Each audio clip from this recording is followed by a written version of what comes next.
Okay, we have no time to play. We are MythVision. Welcome back. Dr. Dennis R. McDonald was the John Wesley Professor of New Testament and Christian Origins at the Claremont School of Theology in California. McDonald proposes a theory wherein the earliest books of the New Testament were responses to the Homeric epics, including the Gospel of Mark and Acts of the Apostles. The methodology he pioneered is called Mimesis criticism. If these theories are correct, then nearly everything written on the early Christian narrative is flawed. According to him, modern biblical scholarship has failed to recognize the impact of Homeric poetry. The other major branch of McDonald's scholarly activity is his contribution to the synoptic problem. He calls his solution the Q plus Papias hypothesis. He has a book coming out at some point this year or next year that will be addressing this and searching for Q.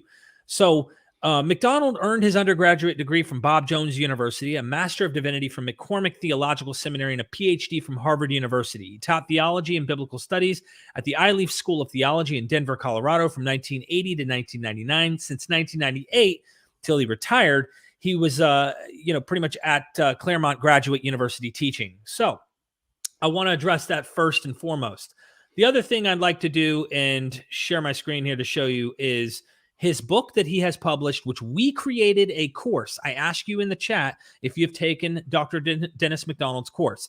18 lectures, highly edited, beautiful visuals. It helps aid you in the book on his mimesis criticism. We go through 18 lectures, meaning we go through 18 different examples of how he sees Greek mimetic imitation within the New Testament Gospels and Acts to the ancient literature, whether it's Virgil's Aeneid, whether it's Homer, Socrates, Iliad, Odyssey, the whole nine. So be sure to check out the course if you haven't signed up, or get a copy of his book, or do both, because it helps you.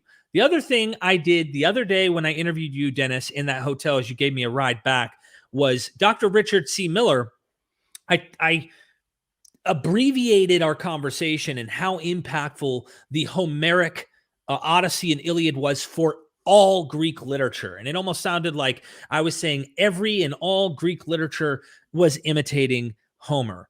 And so this is a mistake. I want to read and show our audience. Rick Miller wrote, Homer was not the only textual pool from which Hellenists drew. Josephus imitated Dionysius of Halicarnassus, masterwork Roman antiquities as the Jewish antiquities, as but one of the literary countless examples aside from Homeric mimesis. I was not attempting to say it was all Homer. Hellenism was the deliberate imitation of principal Hellenic Greek forms. Homer was just the most dominant, sacred, and canonical of Hellenic text. Hellenism precisely and only meant the deliberate, conscious imitation of Greek cultural capital. Had the Gospels not implemented Hellenism, they would be the only texts originally composed in Greek from the Hellenistic period through the Second Sophistic and late ancient literature, to my knowledge, that were not fundamentally Hellenistic in quality and character. Had they not imitated those forms well, sufficiently subtly at points and overtly in others, the Gospels would never have been taken seriously in the Greco-Roman cultural milieu, which we know was the extreme opposite of the case. The cultic world promulgated in the Gospels spread like wildfire in the chief cultural urban hubs of the Greek East. That was the target market and the locus of their remarkable original traction, purposefulness, and success. Hellenism, proximal Greek imitatio, was not merely textual, but architectural, seen in lifestyle, dress, pottery, statuary, numismatics, art, essential to political leadership, and was cultic, attitudinal, etc., etc., etc. This phenomenology was nowhere absent in the Hellenistic Orient. I think in the video I say that Hellenism, and I haven't launched these videos yet, they're going to be on the Patreon. Join the Patreon. You're going to get, I don't know, we did 20, 30 videos while I was there with Dr. Miller. While Hellenism was not confined to, he says, Hellenism precisely meant imitatio Graecorum, imitation of the Greeks. While Hellenism was not confined to mere Homerism, Homer was the most frequently chosen target. Any of the best known literary works of the classical antiquity could be targets. However, early Christian text also imitated parts of the LXX and even used other earliest Christian texts as templates, such as the gospel genre, taken from Mark as principal template. The idea of sitting down to compose a whole cloth creative work devoid of any mimetic template would have been all but unheard of for writers in that world so thoroughly suffused with Hellenism. Okay, sorry for the rant. Dennis, before we get started, would you like to make a comment? Maybe we kind of try to allow our audience not to go on a rampage to. I am encouraging people to not harass the content creators, to not treat them less than because we disagree with them. This is I'd ask our audience to please be kind, even if we think that people are mistaken. Dennis, would you like to? Richard, if you're listening, that was brilliant. And I'm so proud of the way that you can articulate that better than I can. And I am so proud to have been a part of your intellectual adventure. And I am so disappointed that you and I both have been sidelined from our academy and misunderstood. But the way that you articulated, the way that the Greeks wrote, and the importance of Homer, but not just Homer, as you recognize, is very important. And what we're going to be talking about now with these apologists who don't have a clue about this aspect is going to be an important conversation. But it's not just with Christian apologists, it's also with our field. They're tone deaf to the notion that early Christians could have imitated the Hellenism in the same way, so that they have different models for understanding mythologizing, but the literary project is missing. And so I so appreciate your correction, and am not at all surprised at how articulate it was. Yeah, he's a wordsmith. He has a way with being able to make what he's saying the most potent, and he does so well in his book Resurrection and Reception in Early Christianity. That's right. I encourage people to get the book, get Dennis's book, get ready. I don't want to waste any more time. We're already 7 minutes in and I already feel bad because you only have 3 hours. We have to go through this stream and try to dissect the things that are mentioned, and hopefully we can get through it. If we don't, Dennis, we'll have to pick up the mantle where it left off, or the torch where it left off, and at some point continue, because there's so many things to go through. Let's go ahead and start the video. But again, up front, I'm asking myth visionaries who watch to please do not harass these content creators.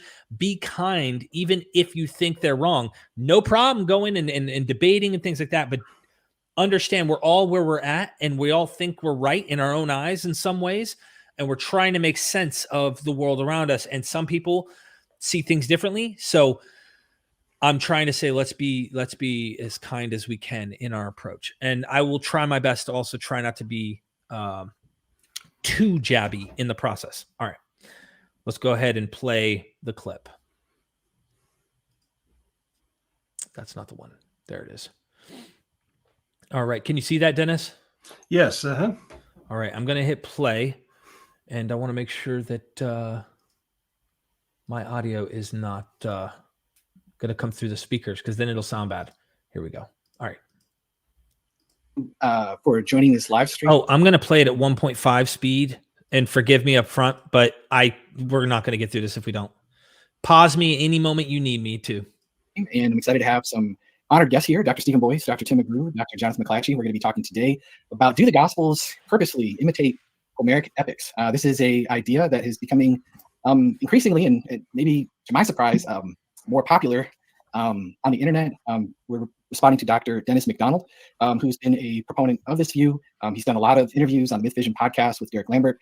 Derek is a friend of mine. And so, yeah, it's where do we start here, guys? This is just kind of, these ideas are a little bit strange to me. They're not completely, he definitely hasn't taken the academic world by storm with some of these ideas, but they have something that I'm hearing more and more in comment sections and different things because of the popularity of MythVision and whatnot. So, Jonathan, like Dennis McDonald, who is he, and what do we care? Why should we be responding to this? Dennis McDonald is a PhD in New Testament. He got his PhD from Harvard University, and he is very widely published, in particular on the subject of what has come to be called mimesis in the Gospels and Acts. And he puts forward the thesis, very controversial among scholars, that the Gospels and Acts are essentially rewrites of the Homeric epics. That we are misreading the Gospels and Acts if we treat them as straightforward historical reportage. No, they are essentially reworking Homer's Iliad and Odyssey in order to make theological points. Gotcha. So, and this is called mimesis, right? Exactly. Right. Okay. And so, how does he believe it functions in like the creation and the interpretation of the literature from your reading of him so far? And anybody can jump in, obviously, as I'm asking questions. But I know Jonathan's been especially reading and watching a lot of his interviews and different things in preparation for this. And so yeah. Sure. I mean, we can jump into some specific examples if you wish, or I can just talk in general terms. But in general terms, so he basically draws these apparent parallels between incidents that we find in the Gospels and Acts. So he draws parallels between Jesus and Hector, for example. He draws parallels between Paul and Odysseus, in particular in relation to the shipwreck narrative in Acts 27, 28. And he basically is attempting to assert that these parallels verbally and thematically are sufficiently strong to warrant the conclusion that the author is textually dependent upon Homer. And and one of the problems, I think, with his whole thesis is that he takes both similarities and dissimilarities as evidence for his thesis that the Gospels and Acts are textually dependent upon Homer, and that becomes very problematic. But anyone else want to talk in general terms, or we can just dive into some specific examples if you want? The specifics are hilarious. It's the specifics that really kind of outline the argument. Obviously, it's kind of better seen than explained. And so, yeah, why don't we talk about some of the specifics, because these were like some real head scratchers to me. It feels a little bit on the parallelomania kind of side of things. Actually, you know what? I take it back. I'll say one general thing first before we dive into that, and then we'll go into the details. Here's the general thing. The earliest Christians, the center of gravity of the Christian movement, were Jews. They were originally, I mean, it took its rise, as we know, from not only the New Testament, but also Tacitus. We know that it took its rise in Jerusalem. So, right, dead center heart of Palestine is where this began. And although Koine Greek, common Greek, was the trade language that you had to have in order to be able to, get around and take jobs. Homeric Greek isn't even the same kind of Greek. And as you know, if you have spent some time learning some Koine Greek, this does not enable you to just pick up Homer and read it. Moreover, the devout Jews were not interested in Greek literature for its own sake. The language you can find in the Talmud, you can find in Tractate Sota, one reference to a descendant of Gamaliel teaching his children Greek literature, but the entire tenor of the tractate is, cursed is he who teaches Greek literature to his child. The language you may teach, the literature you may not. And in fact, when a gymnasium was established in the region of the Decapolis, this is one of the offenses of Antiochus Epiphanes that set off the Maccabean revolt. Not the only or the gravest, but it's one of the things that they rejected. And so right away from the beginning, it's wildly implausible to say that Palestinian Jews, writing in the first instance a record of what happened among them for other Jews, would be making any use of the Odyssey for allusions and parallels. That's just, so ab initio, this is really, really hard sell. And there would have to be tremendously good evidence to make us come around and say, oh, okay, let's rethink that. And so with that being prefaced, now let's just look at some specific examples, because this is anything but persuasive evidence. Okay, I love that. Pause point. Dennis, I don't want to cut you off. I know you have something to say, but I have some evidence to show, and it literally works against everything that he just said. But go ahead. No, you go ahead. Okay. There are some of the themes that that Jonathan mentioned that will occur later, but so I'll reserve my comments and let's see what you've got here. So number one is he's quoting the Sota, which is from either Talmud or Mishnah. I can't remember. I think Talmud. And so this is probably a couple hundred years later.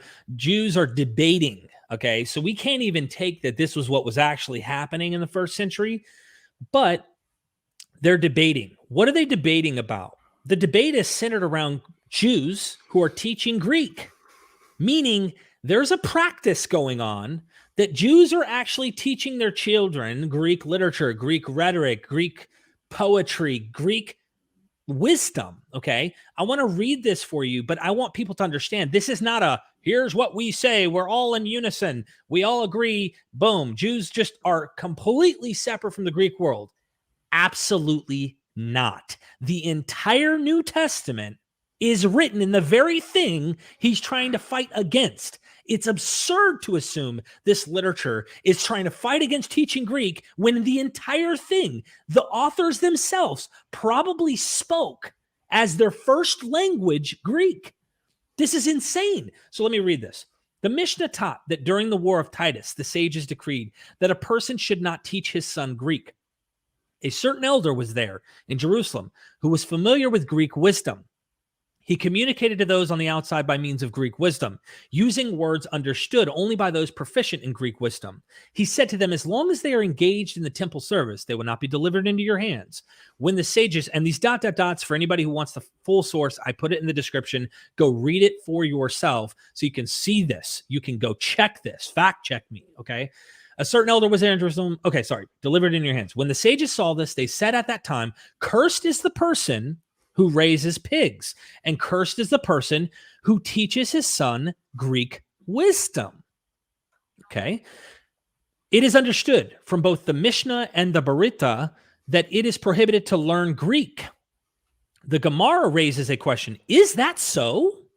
But didn't Rabbi Yehuda Hanasi say in Eretz Yisrael, why should people speak the tongue of Syriac? The Aramaic commonly spoke in Eretz Yisrael. Rather, they should speak either in the sacred tongue, Hebrew, or in the beautiful tongue of Greek. And Rav Yosef similarly said in Babylonia, why should they speak in the vernacular tongue of Aramaic? Rather, they should speak either in the sacred tongue, Hebrew, or in the tongue of Persian used by the authorities. The Gemara answers that there is a difference. The Greek tongue is discreet and Greek wisdom is discreet, and the sages prohibited the latter, but not the former.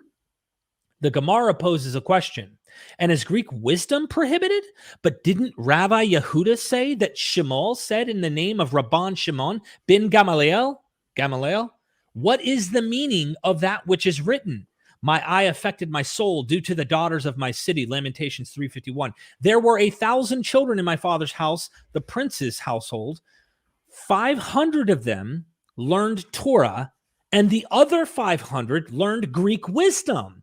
And there only remained of them after the Bar Kokhba revolt, me, here in Eretz Yisrael, and the son of my father's brother who lives in Asia Minor. The fact that Rabban Gamaliel allowed half of his household to study Greek wisdom indicates that it is permitted.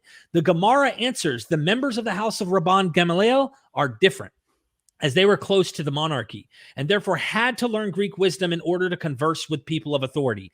As it is taught in the Baratai, Toseftas Shabbat 7:1, one who cuts his hair in the kami style, which was the Gentile fashion of cutting and wearing the hair, is considered to be acting in the ways of the Amorites, and it is prohibited to act in their way. However, they permitted of Avtalos ben Reuven to cut his hair in the kami style, as he is close to the monarchy. And similarly, they permitted the house of Rabban Gamaliel to study Greek wisdom, which they are close to the monarchy. Now, I want to come back to us for 1 second here, Dennis, and just make 2 points. Here's my 2 points. Number one, my point is, if this is the same Gamaliel, we don't know, because many Jews probably considered their children or named their children Gamaliel. Might have been a common name for rabbi figures. But we know in Acts, if we grant them historical precedents, let's not even debate whether or not this is true or not historically. Give them Gamaliel as the teacher of Paul. Paul goes to who? Staunch Palestinian Jews. No, he is on a mission to the nations. He needs to know Greek wisdom. And in that same book that they love to die on historicity on, Acts 17, it is written in your own poets. We move, we breathe, we have our being. And that original poet, Epimenides, and another Greek poet, literally is speaking of Zeus. So to be, what he's doing already is probably multiple fallacies, and he's not even seeing this problem. This literature is, as you said, Hegel says, breathing in that Greek world. And what was their oxygen? Homer. So anyway, Dennis, I just had to emphasize the New Testament falsifies what he's saying.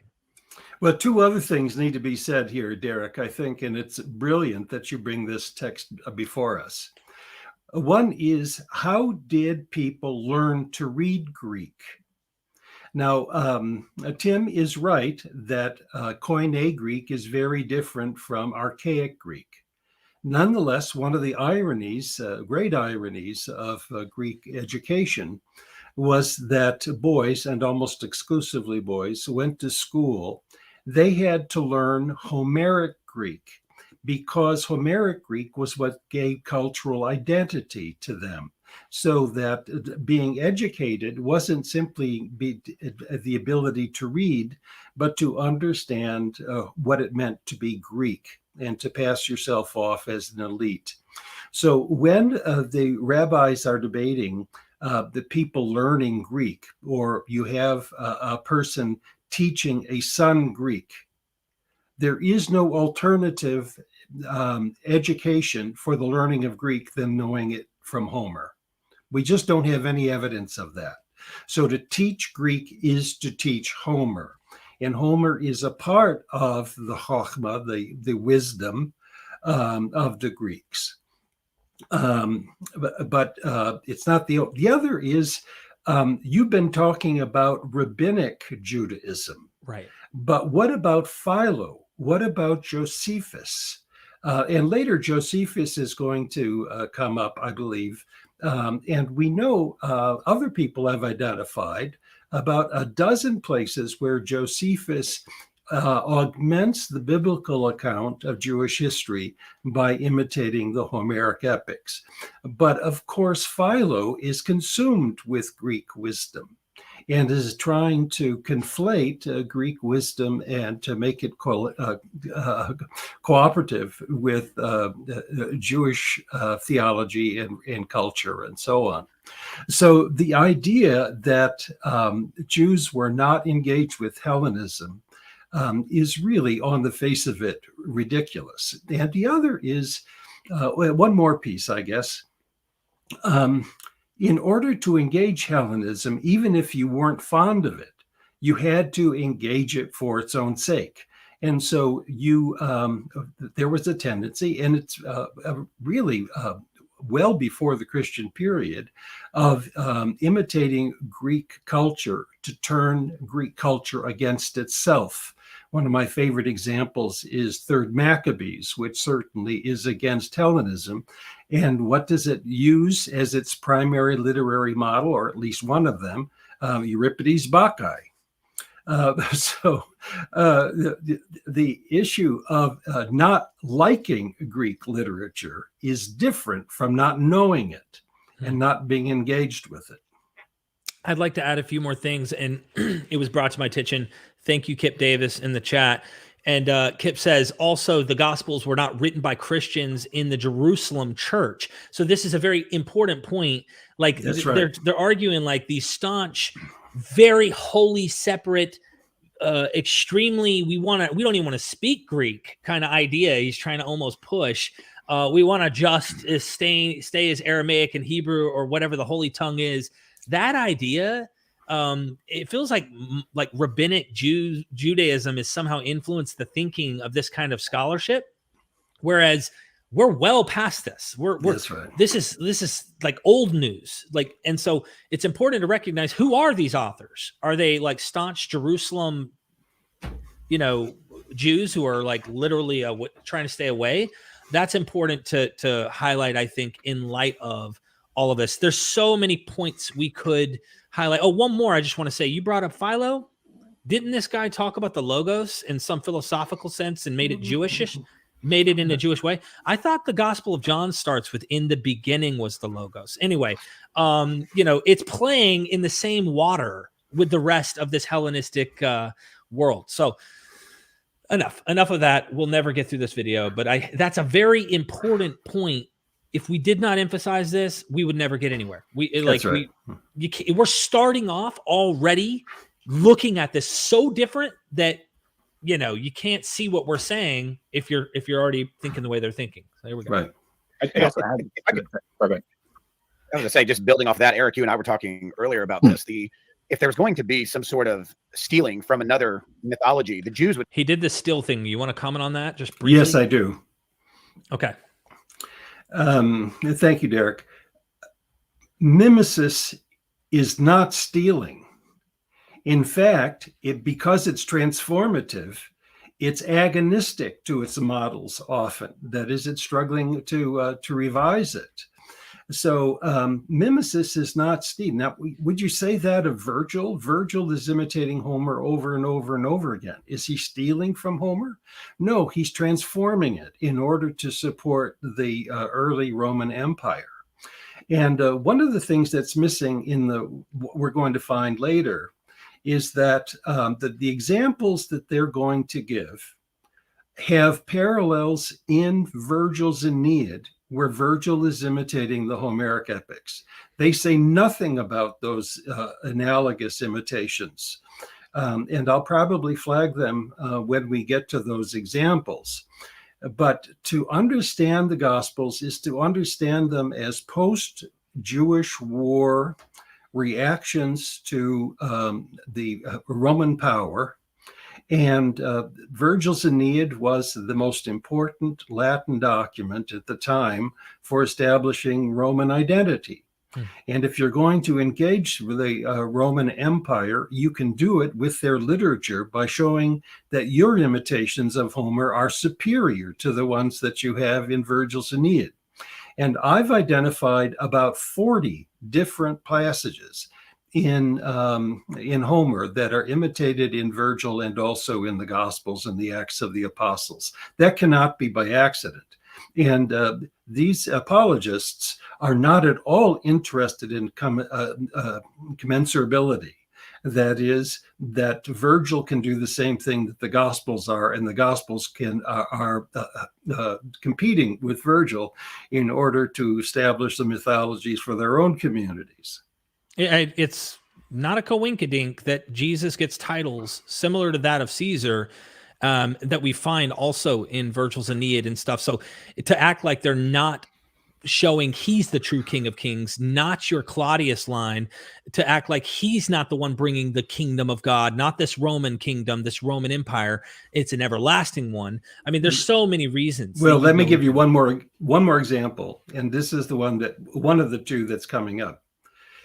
The death of Hector at the end of the Iliad was the model clearly for the death of Turnus at the end of the Aeneid. And the parallels are recognized by every Latin historian of literature. Now, that story also is informing the Markan account of the death of Jesus, and we'll come to this later. But they will reject every notion that you can have a parallel between the death of Jesus and the death of Hector, and they say nothing about the importance of the death of Turnus in the Aeneid. And that has to be an intentional omission, because it's in my material over and over again. So this is an intentional blindness to evidence. Either that, or they've never read it. Maybe I don't know. So. Try to give the benefit of the doubt, but let's continue. Let me know. Just stop me. I knew that you needed to comment on that, but would not have chosen a Greek mythology to do that. Would have been closer to Mesopotamia region or something like that. They would not have stolen from that. And we talked about how interesting it is. On one side, these people, weird. They would have taken from Mesopotamia, and that's almost like a nod to Genesis doing what they did. But the Gospels wouldn't do that with the Greek anyway. That are making these claims will also, in another discussion, say that the Christians were completely illiterate, uneducated, and would not have the abilities to cope with the basic understandings of grammatical structure when it comes to writing Gospels. But now they have the ability to understand and read Homer. It's like, this is a massive jump. One minute we're talking about how illiterate and ignorant Christians are and why they would never be able to produce a text as well written as Luke or something like that. But now they're educated enough to not only interpret and understand Homer, but to use it as a base text. I've got to interrupt. I think there's Yep. Please feel free to interrupt that. Robin Faith Walsh and I, but many others, have tried to correct the notion that the authors of the Gospels were illiterate, fishermen, peasants, or whatever.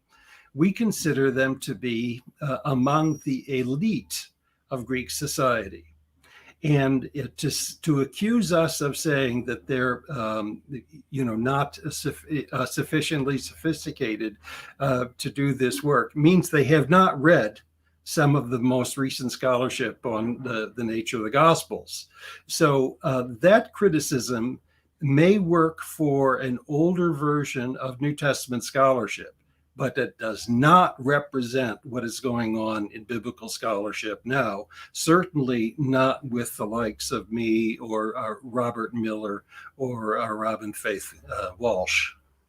Yeah, Richard Miller, yeah, Yep. sorry. Nope. A major discrepancy just in that alone. But to me, if they're going to steal from mythology in the New Testament Gospels, they're going to find more the Mesopotamia region. That's not the Greek ones. Jonathan, I didn't interrupt you. Go ahead. But, no problem. So Tim also rightly pointed to factors that bear on the intrinsic plausibility or the prior probability of McDonald's thesis. Another consideration in that regard is the evidence that actually bears positively on the strong reliability of these sources, especially the Book of Acts. I hope our audience will bear with me, because for some reason, when you speed up, Jonathan's hard to understand at a faster pace, the way he talks. So just try to understand what he's saying, because we don't have too much time. Which so McDonald is offering his Homeric mimesis thesis as an alternative to the historical reportage model. And so if we can show that these accounts are in fact based on if we can show that these are attempting to be historically faithful in the reportage of the events and that they're doing a good job of that I think significantly undercuts McDonald's thesis. So some of the evidences that we'd allude to there would be undesigned coincidences, as well as external confirmations that confirm and corroborate various aspects of the narratives that we find in Acts. So just to take one example there, if we take the epistle to the Corinthians, which is dated to around 53 AD or thereabouts, and in chapter, he's writing to Ephesus, Asia Minor, he's writing to a Greek city by the name of Corinth. And I'm hearing a lot of background noise. I think it's their stream. in 1 Corinthians chapter 4, verse 17, Paul says, "That is why I sent you Timothy, my beloved and faithful child in the Lord, to remind you of my ways in Christ, as I teach them everywhere in every church." And so at the time of his writing from Ephesus to Corinth, he's already sent Timothy on his way. Oh my goodness. So let me ask you this, Dennis, because did you read the links I sent you yesterday by any chance? Which ones were they? I sent you a lot of stuff, so I apologize if you didn't. Jonathan McClatchy wrote some of those articles, but what he's trying to do is he's trying to say that if we can show that there's historical footage or reasons to say something happened, this will automatically in some way cut out 95% of your work that is showing literary imitation, and that they're just trying to model it as a literary model. Instead, it's historical footage.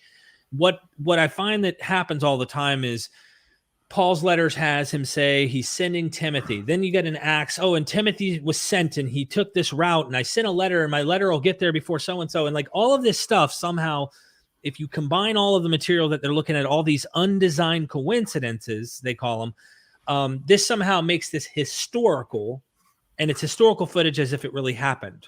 No, I did read that. Yeah. And no, you're right about that. So the issue is, if one can say that you can't identify a poetic model for something, let's say in the Acts of the Apostles, the presumption is that then the story either is historically correct, or that the author was trying to make it look historical, but without the advantage of a literary model coming from the Greeks. That's right. That's what they're trying to do. So the default position for them is, if you can't prove that you have a literary model from, let's say, Greek poetry, then the presumption is that the author is trying to be a faithful historical reporter. Well, that just doesn't work in my logic. Hey, I'm not even going to type this out, but thank you for the super chats, Gettysburg Demoniac. I will try my best to get to those super chats in the end of this. We have a lot of content we're trying to cover, and hopefully we can get to your questions. From Ephesus to Corinth, he uses the past tense there. But when you turn to chapter 16 and verse 10, it says, "When Timothy comes, see that Eutychus is among you, for he's doing the work of the Lord as I am." And so even though he'd already sent Timothy on his way from Ephesus to Corinth, he nonetheless expects his letter to arrive in Corinth first before Timothy gets there. And so we infer from those clues that Timothy must have taken 20 I'm years going after the uproar. I'm going to skip ahead here, because this gets, so I feel like we should address this at some other time, because this is actually, he's trying to make a historical reportage model where you would say you think Acts is using Paul's letters to craft his novel, his origin, church origin mythology here that we call Acts. So we should probably address these undesigned coincidences on their own at some point and really pick them apart, because you're going to get lost in the weeds on turning to 1 Corinthians. Now we got to turn over here to Thessalonians or wherever the particular passages are to show what's going on and how this author might be using them. I know that they will run to people like Paula Fredrickson and Bart Ehrman, as Richard C. Miller coined the term. What did he call it? Argumentum ad Bartum. Every time Bart gets brought up, when they, kind of like, I'll use Allison to poke at Christians. Even a Christian sees this as legend. Come on, get with the program. Well, they use Bart Ehrman to prove mythicism isn't true, or whatever they like to use Bart on. In this case, Bart would say Acts isn't using Paul's letters, probably, or I'm not sure. I know Paula Fredrickson has said that, but Paula also thinks Mark's not using Paul, and I disagree with her on that. So there's a lot of different academics who have different views on this. Let me try to get to some examples. What do you say? Yes, but let's do that. Is it tells us there's a Paul that confirm the strong itself in a lot of ways, just disconfirms, let alone the parallels that we think are pretty specious and kind of like, I don't think so. There's all this evidence for the reliability of the Book of Acts, both internally and externally. It's a they're dying on the hill of historicity. Take a swipe at that. But the problem that we're going to run into here is literally that there's too much. I mean, in a way, the Book of Acts is so overwhelmingly well confirmed that it's kind of, you don't even know where to start. Do you want local verisimilitude and realisms is what they're dying? It convinces them. Continue. You can and be safe. Over the route. Smith says this is probably the point at which they realized that they had missed Sicily, and so they've got no hope of reaching. We're again about as far as you could reason. Boats and all that kind of stuff, traveling. A ship of Alexandria sailing from Italy and put us aboard and persevere. Like, there's a huge portion of this that goes into this stuff, Dennis. And oftentimes he will actually. Stephen at least was trying to get to parallels. He didn't want to dwell on this whole undesigned coincidence thing. At least he was trying to, particularly deal with your example. Indication that he crossed paths with him. For example, Philip and the Ethiopian eunuch in chapter 8. It's like, okay, where would he get that kind of history? He also went to Antioch for about reports what John says. It only reports what Peter says every time. And so, told us directly. C.S. Lewis said that people had tried to interpret his writings, his fiction, and say what was on his mind or where this idea came from. And he said they have a 100% failure rate, and they're my own countrymen and my own contemporaries living in my culture, speaking my language. Right. So the attempt to say, this is a subtle allusion that no one has picked up on for 2,000 years, but good thing that Dennis McDonald has come along because he's finally going to see the things that we've all missed. What are the odds? I mean, he's not an ancient Greek. He doesn't live in the Jewish culture or even the Greek culture of the ancient world. And he's seeing things that are, well, at best, they're really, really foggy parallels. So it's kind of weird. It sounds like he hasn't read your work where ancient recognition. It's not like you're just seeing this. Ancients saw this in the church. Anyway. Let's just dive in. So I like one of the ones he uses as kind of a showpiece, which is that in Acts chapter 20, I believe it is, we have a story of Paul speaking and going on late into the night. And a young man named Eutychus falls asleep in a that's Derek. Yes. Right? Okay, well, let's put up that stuff on Odyssey 10 to 12. Okay, let me share my Odyssey 10 to 12, not Iliad, Mark. Odyssey. Here we go. Bear with me. Yes, it's playing at 1.5 times speed because we will not have time to go through all of it. So forgive me. Okay, Odyssey 10 through 12. Here we are, Dennis. Okay, Derek, this is the passage in the Acts of the Apostles that Tim is identifying and that Jonathan is going to scoff. Now, I just want to work through these parallels with you. And I'll read the left-hand column. You read the one on the right. Yes, and sir. I'll stop along the way to make a comment, and then I'll finish the final paragraph.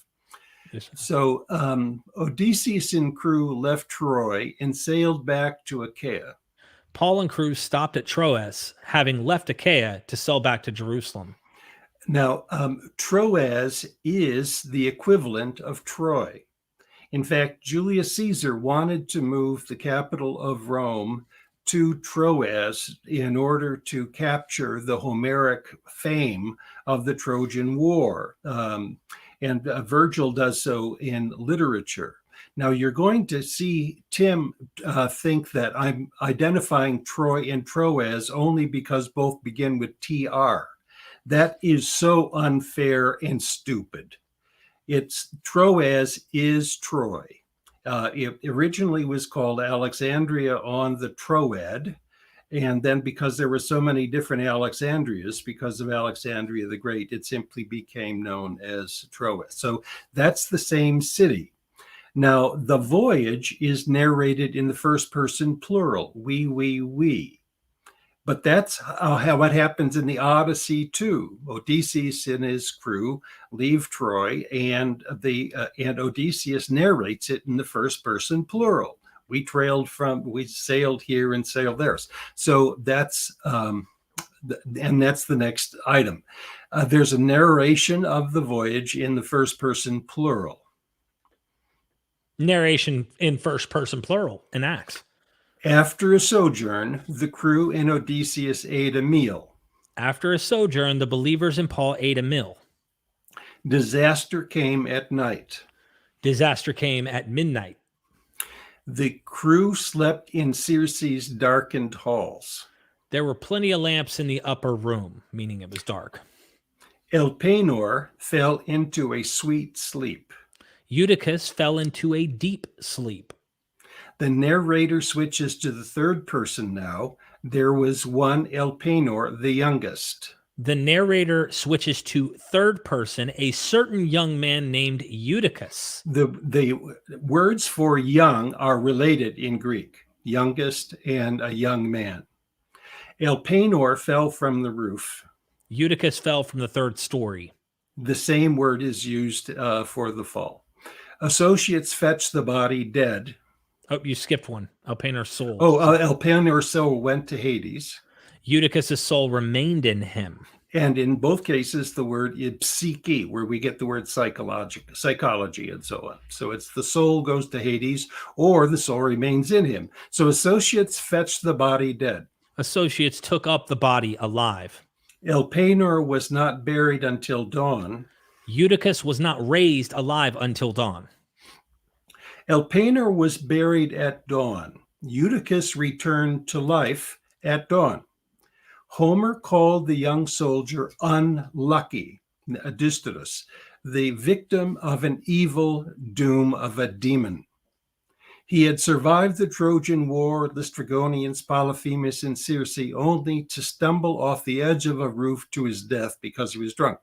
The name Eutychus, however, means lucky, from Ev, that is good, and Tiki, fortune. Unlucky Elpenor, and that's what he's called in Homer, unlucky Elpenor, veteran from Troy, fell to his death because of a drunken stupor. Lucky from Troas fell while listening to Paul preach. Odysseus was unaware of Elpenor's plight. Paul, however, knew of Eutychus's death and had confidence that his soul had not yet left him. Elpenor died and was buried at dawn. Eutychus died, but at dawn the believers took him up alive. Eutychus truly was lucky. Luke's synchresis or comparison included both invective, that is, an argument against what one finds in Homer, and an encomium by pitting Homer's Odysseus, who could only bury his fallen comrade, against life-giving Paul. Paul's Now, better.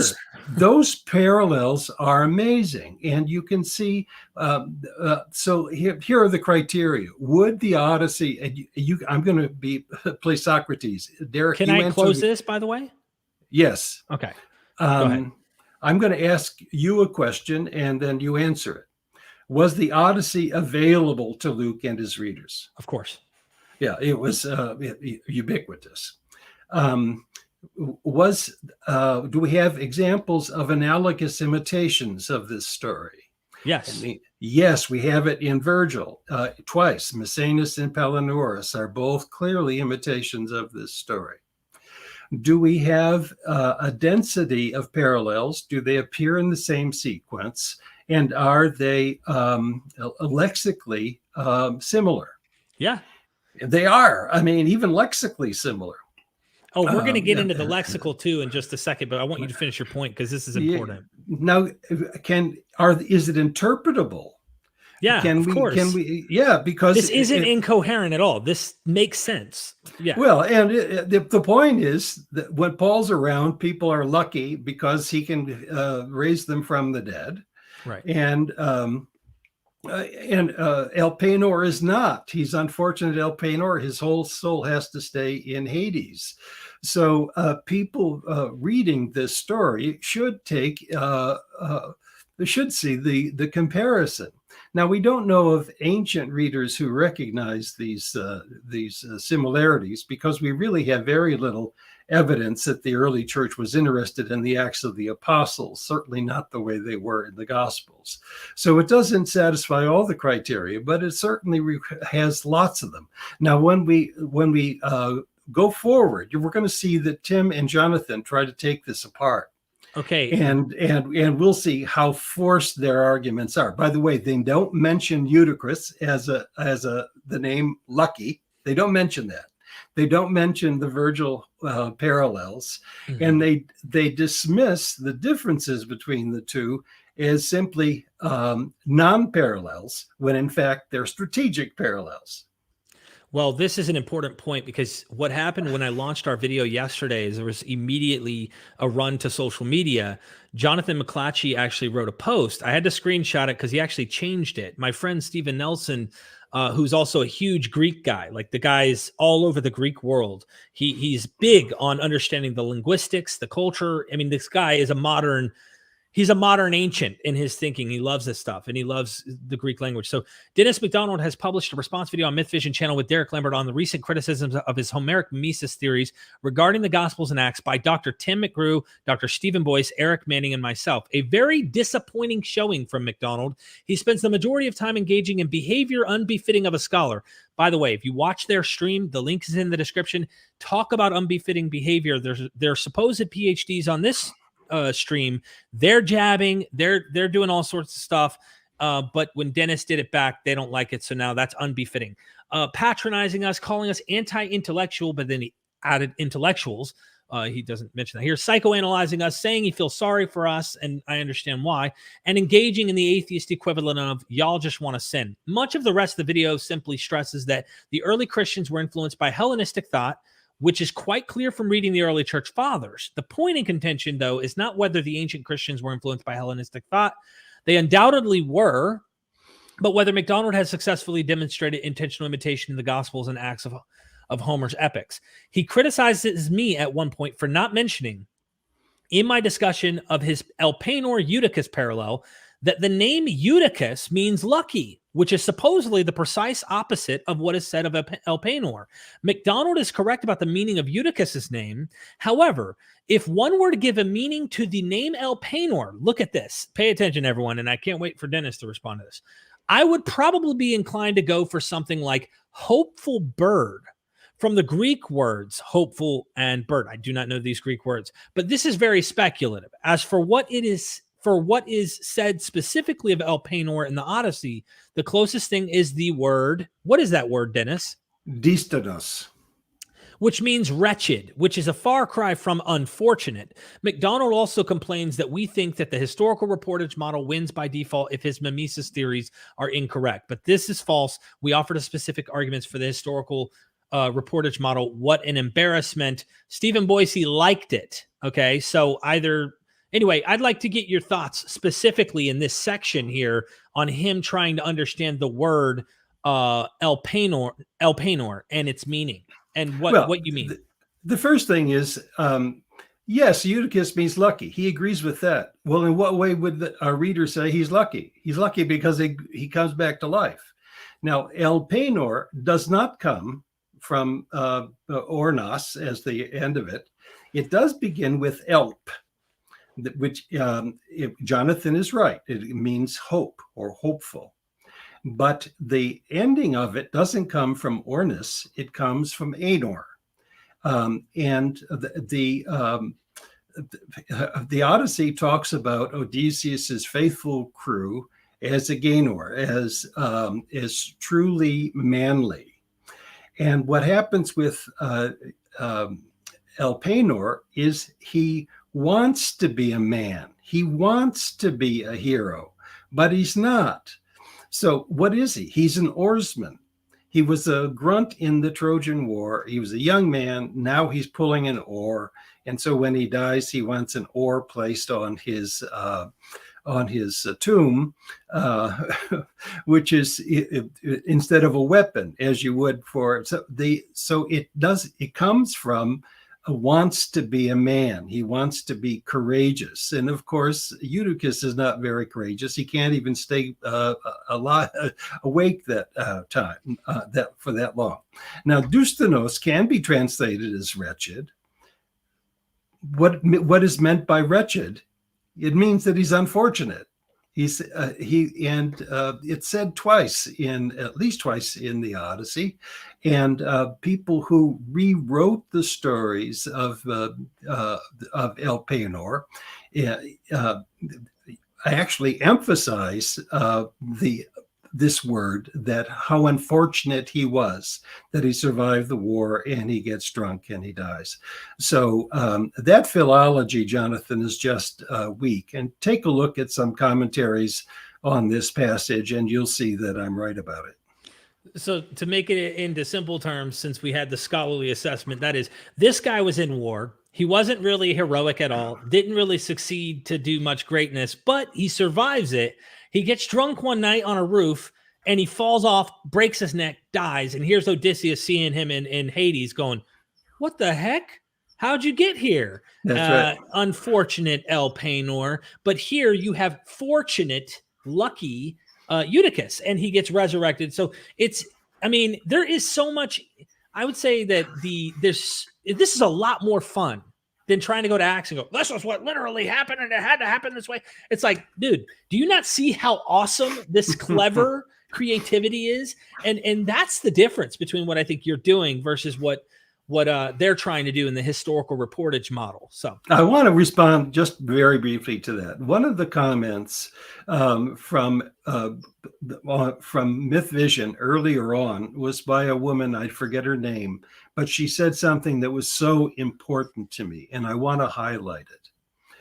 Many times when people use analogies from the Greco-Roman world, they do so in an unfriendly way to Christian texts, to say, look, this is just a mythology. You can get rid of mythicists tend to do that all the time.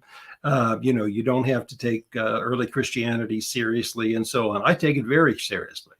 And what she said is what I like about McDonald's work is he replaces one forced form of meaning and gives it another form of meaning, which is actually more compelling.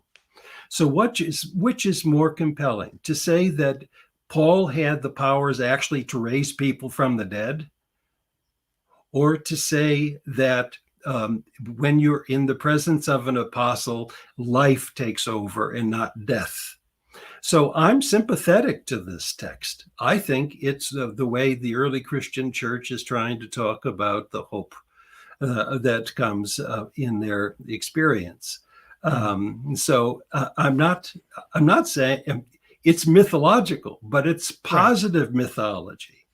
And that's a part that I don't think apologists get, that you can have mythologies and commensurabilities that are positive, that give new positive meanings to these things. And I think there's going to be a Christian who studies a lot. He's not, in some evangelical kind of a fundamentalist needing this to be all rigorous history, who's going to be talking to you at some point actually about how they're convinced of your work. Christian, by the way. So that's good news. And I think you're going to appreciate that, but that's a little sneak peek. Okay, continuing. Homer, there's a story how in the pitch darkness of night, a young man named Elpenor falls from a height and dies. But there are more parallels, according to McDonald. In Homer, it's pitch dark. It's expressly described that the circumstances are utterly black. In the case of Acts 20, it's a well-lit room. So that's the same too, because you see, it's talking about the quality of the light. And it's the opposite quality of light. McDonald invokes that as what he calls a transvaluation. So he gets to take exactly the opposite of what was the case in Homer and call it a parallel. Also, Paul raises Eutychus to life. Nobody raises Elpenor to life. But that's a parallel too, kind of ish.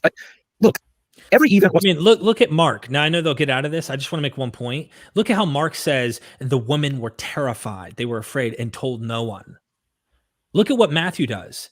For the women were terrified and afraid, and they ran away, and then they go tell people. They literally do the opposite of what Mark does. Matthew changes Mark to have the women tell when Mark says they don't. Now, I know they'll run to the extended endings of Mark or act like somehow I got chopped off or something, but assuming that's the actual ending, Matthew's doing the opposite of what the earlier text that they're using is doing. And we can go into several examples like that, but that's probably not the best. I just wanted to use an internal New Testament one to give you an example, like where they're literally rewriting and then they change it to like have them do the very thing they weren't doing in the earlier text. But anyway, continue.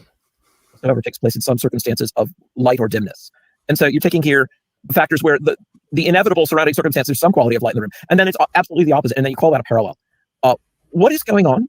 Once someone has said that, why is there any need to listen to anything else that he has to say? Because that's just wildly silly. If you let me do the opposite and claim it's the same, I will undertake to take any two things you like and find parallels, because if they're unlike, I'll just claim it's a transvaluation. That's really wild. And methodologically, that is crazy unsound. Something that comes up again and again, and we'll get more examples out on the table right here in a moment, is that McDonald takes some circumstances that had to be there. There had to be, some kind of sleeping. If you're on a journey, you do some traveling and you do some sleeping, right? And then, wow, he finds that we can find that in the Odyssey too. Well, yeah, no kidding.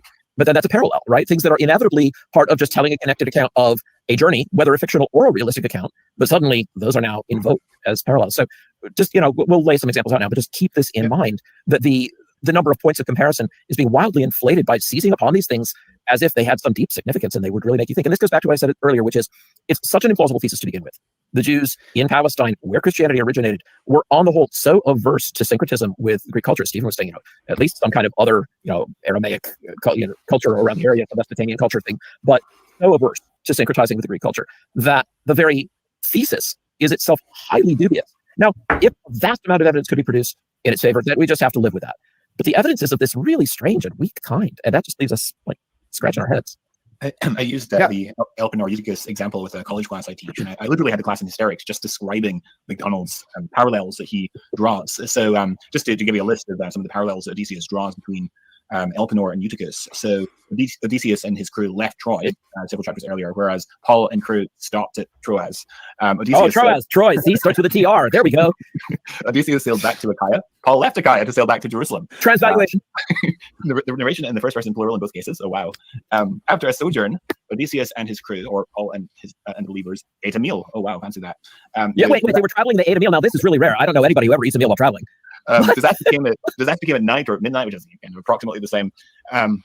The crew slept in Circe's darkened halls in the Odyssey, versus there were many lights in the upper chamber. Tim already alluded to this as a contrast. Elpenor fell into a sweet sleep versus Eutychus fell into a deep sleep. Both narrators switched to third person. In the Odyssey, it says there was one Elpenor the youngest versus a certain young man named Eutychus. Elpenor fell from the roof, whereas Eutychus fell from the third story. I guess that's the same. Elpenor's soul went to Hades, versus Eutychus' soul remained in him. The associates fetched the body dead, versus that's in case of Elpenor, and with Eutychus, associates took up the body alive. Elpenor was not buried until dawn, whereas Eutychus was not raised alive until dawn. And so you can see that there, and in the case of that last point, that's not quite correct, because as Acts 20 doesn't say that Eutychus was not raised alive until dawn. Rather, it says that life returned, or was noticed to have returned to Eutychus immediately upon Paul's intervention at that point. So the parallels are quite contrived, I think, and just not very convincing. I think that one of the things that when you're doing a scholar, yell at me, Dennis. I'm going to keep going, but just yell at me. No, yeah, keep going. Okay. a document that does have parallels or similarities, etc., you cannot just chart out the things that are similar and the same. You actually have to chart out what is different too. And I think that was neglected quite a bit, because we could reverse this. And we kind of talked about this morning, Jonathan and Eric in our messenger, but there's so many parallels that we could sit here and do the same exact thing, build charts on. For example, Proetus's letter to Lobates, which Bellerophon carries around, ends up being his own death sentence, carrying a letter that's saying, hey, this guy's gonna be killed off. Well, that's similar to what David did with Uriah, or Hera in Athena in Odyssey, for example, 23, stop the sun from setting in order to help their heroes. Well, that's what God did for Joshua, right? And how about Shamgar? Shamgar, one of the judges in Judges 3. I mean, he slew 600 Philistines with an ox goad. And then you go to the Iliad and you go to book 6 and you find that Lycurgus is running around with an ox goad killing people. I mean, you can do so many things like impaled bodies, comparing to Iliad book 17 with Hector, you know, taking the shoulders and just dragging off the corpse and cutting it off and taking its neck off. I mean, there's so many similarities that you can go back to an earlier writing of the Old Testament, whether it's in the Torah or in some of the historical writings of Judges or in the book of Joshua. And there's things that are paralleled or similar. It's like, wow, an ox goad killed a lot of people. That means Homer stealing the book of Judges' content there, right? Or that's stealing from the story of like Bella Ephron in Iliad 7 with Joseph. Both are young, handsome lads wrongly accused of sexually attacking a woman, while the truth is the woman was doing the seducing. And the lady's husband had to decide exactly which person is going to get punished here. Is that not Genesis? Is that not what we learned about Joseph? He should write an article actually promoting this example, because what I also find interesting with your student, Michael Koshinosh, is actually how much Jewish literature imitated Greek works. And there are classicists who look at the Hebrew Bible, seeing Moses and the golden calf, and see that the cattle to Apollo from the Odysseus trip, and don't, eat the cattle to the sun god or you'll be killed. And all the people who worship the golden calf in the wilderness get killed on their journey to their homeland, which they're on a journey to their homeland in the Odyssey. Like, he should. Here, I find this interesting, Dennis. I just want to make this comment from not only what Stephen's doing right here. They act like this was not ubiquitous in literature to imitate surrounding narratives. And they're helping, honestly, to prove a point of look for it. Try to do that, because I think it was Richard C. Miller who said that the more they could find, the more imitation there was, the better. I mean, this is how they did their literature. So what would you say about what he's doing right now? Wouldn't you say he's also kind of creating a case to say, maybe we should explore the Hebrew Bible a little and compare it to Greek literature? Well, there are two things that I think are missing here. One is the lack of criteria. I think Stephen may have a point that you have similarities with ancient Near Eastern texts in the Hebrew Bible, and I'm not an authority on that. But what criteria does one use to make sure that these similarities are in fact strategic? What is the mechanism that allows one to say that these similarities show influence? But there's another thing I want to mention. My work has been accused of being parallelomania. Yeah. The ancients were parallelo fanatics. They loved this parallelism. That's how they learned to compose. That's how they learned to read and to carve out new social identities among religious groups. It's true for Judaism. It's true for certain pagan groups, but it certainly is true for the Roman Empire and early Christianity.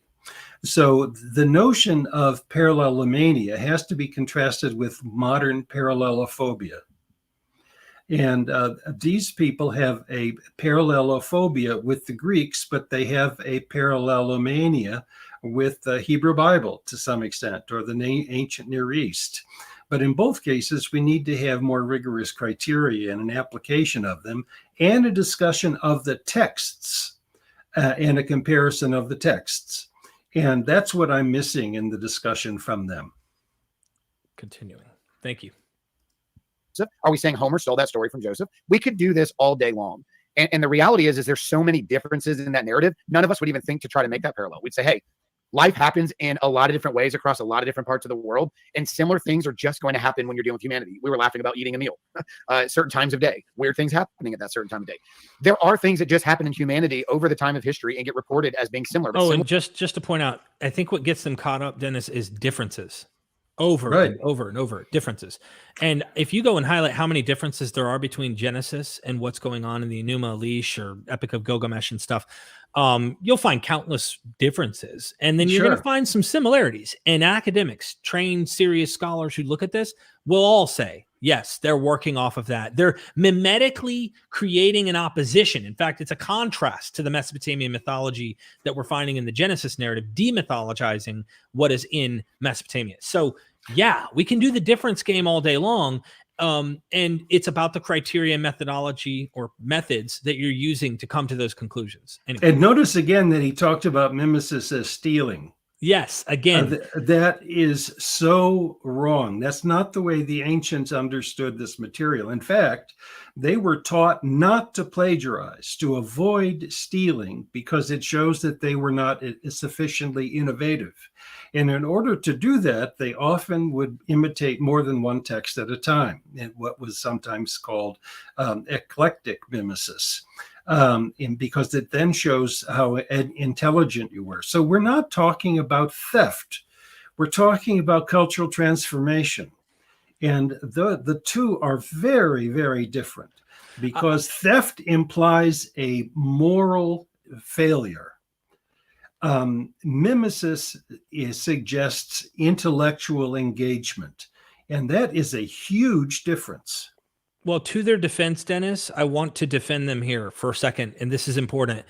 There is a long push in online anti-apologetics among skeptics and atheists and those who critique Christianity or critique the claims of literalists who want to go around and tell you don't believe, you're going to hell, that kind of stuff.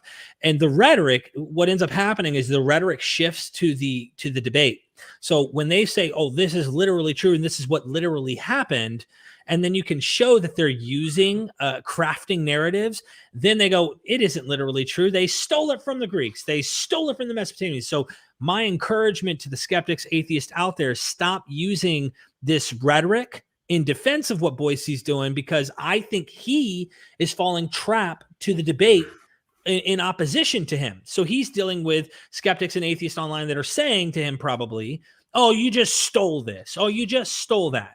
It's not that. It's not stealing. Now, if they outright copied literally verbatim, then you could see there's not much intelligence involved in the craft of the narrative, is what you're trying to point out. No, that's a helpful caveat. Thank you, Derek. Yeah. Thank you, Dennis. Let's continue. Similar does not mean the same. It can, but it doesn't always. I tell my students this all the time. Similar does not always mean it's the same. And within that, when you look at differences, for example, all contradictions contain differences, right? I mean, every contradiction you have has a difference in it, but not all differences are contradictions. But on the reverse side of that, just because something is similar doesn't make it the same either. So we have to not just look at what's similar, we have to look at what's different. And if you have a list of things that is similar and you have one parallel to 12 different things, there's a good chance you're making that up or you're overthinking. Because at the end of the day, if there's so many differences here in just one single parallel on a minor point in a lot of situations, it's no point at all. It's not even connected at all. It's human connection and just doing life. So we could flip this and do this all day, but we won't do that on this end of it because we don't think that's a viable way of making an argument for history. Yeah, I mean, not only does it seem like really ad hoc, it's like kind of post hoc too. It's like there's not a causal relationship that we can see. They're just kind of thrown out there. It's like, well, look at these parallels. I mean, I want to just defend you for a second here, Dennis, and make one point, and I want to continue. If you feel like commenting, go for it. But like, I feel like what's missing in their thinking here is your methodology that you bring up. Like, did they have access to this? Would they have had to know this material? Like, they're not even factoring in the very basic preschool like conversation before we even get to K through 12 or even get into like any higher discussion about parallels. You really need to understand it's not just could they have had it, it's would they have had it. Would Acts have known? Would the Gospels have known these narratives? Would it have been beneficial for them to have utilized them to their broader nation audience, especially if they're trying to go to Gentiles and convince them of this message? These are very basic. Before we even talk about, that's absurd, it sounds similar, but it's not similar. Dude, we can do that all day long. It's about methods. And if they aren't even factoring in those basics, of course they're going to draw different conclusions. They have started with their answer and they're working back to try and fix their start. This is what we said in our last recording. Anyway. Yep. Thank you. Parallels, even when sometimes they're not parallels, and that house somehow confirms it too. It's just like, it kind of reminds me of that section in one of Lydia's books, Tim, your wife, about the very clever burglars. It's just like, okay, no matter what somebody says to object to this particular theory, you can always just come up with some sort of reason why, no, the burglars don't leave any footprints. They don't leave any tracks in the carpet. No, of course they shut the door and lock it behind them and they don't leave any trace. And it's just like, okay, when is this hypothesis like falsifiable? It's just, I find it to be really strange. I liked what Stephen was saying so much. I'd like to just pick up and show another illustration of how, if you've got a very large text, which we absolutely do with the entire collection of the books of the Old Testament, then you can find almost anything in there. So some people have tried to make really heavy weather about the idea that Jesus was 40 days in the wilderness, right? Well, that's supposed to be of such deep significance. But suppose that it had been 39 days in the wilderness. Then I could have said, hey, that's the exact number of stripes the Jews gave a man being flogged. Flogging and fasting both mortify the body, right? What if it was 38 days? Hey, that's the same as the number of years that the children of Israel spent from the time of Kadesh Barnea until they crossed the Zered Valley, wandering in the desert, according to Deuteronomy 2. What if it had been 37 days? Hey, 37 is the number of mighty men in David's camp, and here's David's greater descendant come to fulfill the promises made to the house of David. What if it was 41? Hey, that's the age Rehoboam was. You know, we could just go on and on and on. You can find a parallel for almost anything. And if you think that this is scholarship, if you think that just finding a parallel or even a bunch of parallels where you've got two very extensive texts by itself makes a thesis of literary dependence plausible, then you're just methodologically hopeless. There is a reason why, even in, pardon me, Stephen, but given the lax standards that prevail in many areas of New Testament scholarship, even so, McDonald's thesis is not caught on. Right. And just to further what Stephen was saying, there are many events throughout history that are similar to one another, and you would expect similar terminology to be employed. So an example from McDonald is he has his paper on the shipwrecks of Odysseus and Paul. And here's a quote from the paper. He says, among nautical words found in the New Testament, only in Acts 27 and 28, but also in the Odyssey are harbor and prow. The hapax mirror in Acts 27:13 is also classical, occurring 11 times in the epic. Nautical words found in Acts 27 and 28 in the epic, but seldom elsewhere in the New Testament, are pilot as the name of the south wind, or Nautos is the name of the south wind, Epalogos, open sea, Pedalion, rudder, and Prumen, or stern. But these are, of course, you're going to expect to see these types of that type of vocabulary in two. Talking about ships on the sea. I mean, for crying out loud, how could you not have? Oh, you know, it's don't say. You know, if I just make a comment, this is my bias here, my naturalistic bias. But when I read Acts, and I mean, it's just like, let me read something here. And I've done this before, but like if I read anywhere in any literature other than this literature, the private miracles of God. Here I am, real quick. You're going to appreciate this, I think. This is important to kind of highlight. This is on Our Daily Bread, right? The frequency of miracles. The book of Acts records at least 20 specific miracles, right? Specific miracles. Sound of rushing wind, tongues of fire, miraculous speech, lame man healed. And notice it's sequential, so it goes through the entire narrative. Lame man healed, building shaken, sudden death of Ananias and Sapphira, imprisoned apostles freed by angel, Philip transported from desert to Azotus, light and voice at Saul's conversion. Let me zoom in on this so people can really see. Okay, so Philip transported from desert to Azotus, light and voice at Saul's conversion, Saul blinded and healed, Aeneas healed of paralysis, Dorcas restored to life, Herod's violent death, Elymnus the sorcerers blinded, cripple at Lystra Hill, demons cast out of a slave girl, Paul freed from prison by earthquake, Eutychus raised from the dead, Paul unaffected by viper's bite, father of Publius healed, a cluster of miracles, many signs and wonders, or wonders and signs, many signs and wonders. The shadow of Peter apparently healed some, and a multitude gathered, and they were all healed. Stephen did great wonders and signs. The multitude heeded, hearing and seeing the miracles which Philip did. The Lord granted signs and wonders to be done by their hands. Barnabas and Paul declared how many miracles and wonders God had worked through them. God worked unusual miracles by the hands of Paul, even handkerchiefs or aprons. The rest of those on the island who had diseases all came and were healed. We didn't even discuss how the shipwreck and the scene about that. It did mention the viper bite, but it didn't even talk about how everyone, not a hair on their head is, like, come on, how far are we going to go? But this is an interesting quote on this Christian site that says the wrong assumption about miracles. The fact that this is already putting out a fire that I think is created by those who take this literal. The fact that many miracles occurred does not mean that every believer should always expect one whenever he faces a problem. God didn't always bring, and notice the he. Anyway, that's a side note. God didn't always bring miraculous deliverance from danger and suffering to his children. Peter and John arrested, imprisoned, and scourged. Stephen stoned to death. So they're already kind of trying to set up, don't expect this stuff to happen in your life. When I'm reading it, it sounds fantastical. And I wouldn't read any other literature and do that, Dennis. No, I wouldn't either. And it shows that, in fact, I think these are intellectuals who are anti-intellectual. and they're not taking the science that we know that people don't get raised from the dead, and that's probably the experience that they're talking about. But I want you to do something for me, Derek. Sure. I want you to turn in the synopsis to page 409. Okay, let me end up going to 409. What's the title or the topic on that one, so I can make sure I'm... It's Odyssey 5 and 6. Odyssey 5. Is it a block or... It's a block, yeah. Mm-hmm. Okay, I'm getting there. Odyssey 5 and 6. Odyssey 5 and 6. Bear with me for a second. I'm looking for, you said 409. Okay, 5 and 6 and Acts 27, correct? That's it. Yeah. And okay, here I go. We're going to read this. Now, this is the text that Jonathan is talking about in ridiculing as a parallel.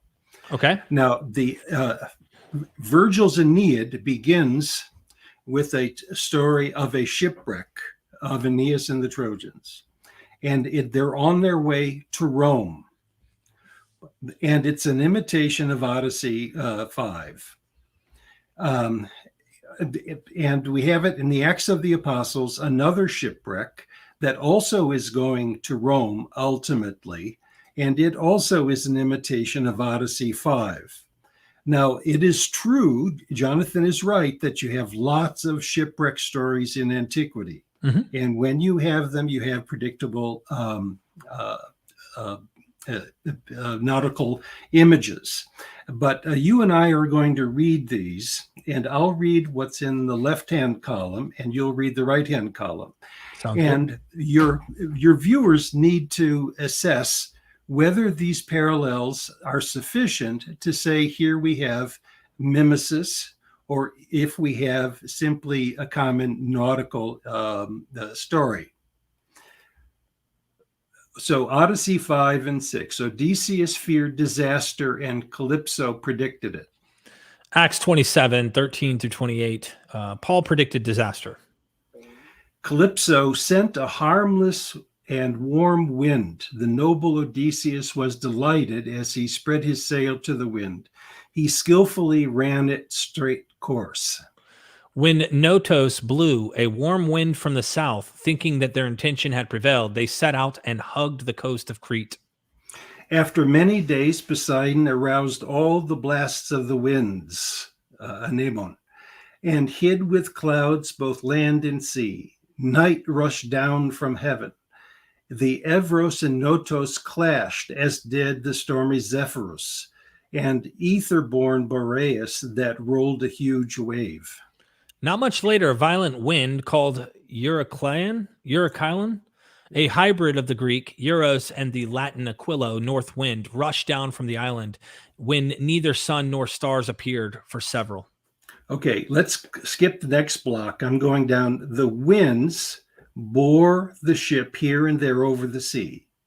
Sometimes Notos tossed the craft to the Boreas to carry, and sometimes Evros acceded to Zephyrus to drive it on. So you're reading beside the ship. Because the ship could not defy the wind, we gave up and were driven because they feared running aground of the Syrtis. They lowered the kedge and thus driven along. Okay, and Derek, you can even see, without knowing Greek well, the similarities of the wording. Yeah. The animo, the being carried along, and so on.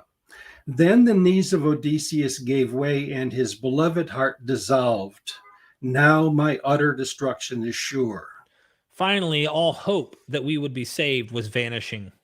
Odysseus abandoned hope. The sailors abandoned hope, but not Paul. The goddess Ino appeared to Odysseus and assured him that he would not perish, but he would lose his ship. It was his fate, was the fate of Odysseus to escape. An angel appeared to Paul and assured him that no one would perish, but they would lose the ship. It was the fate of Paul to stand before Caesar.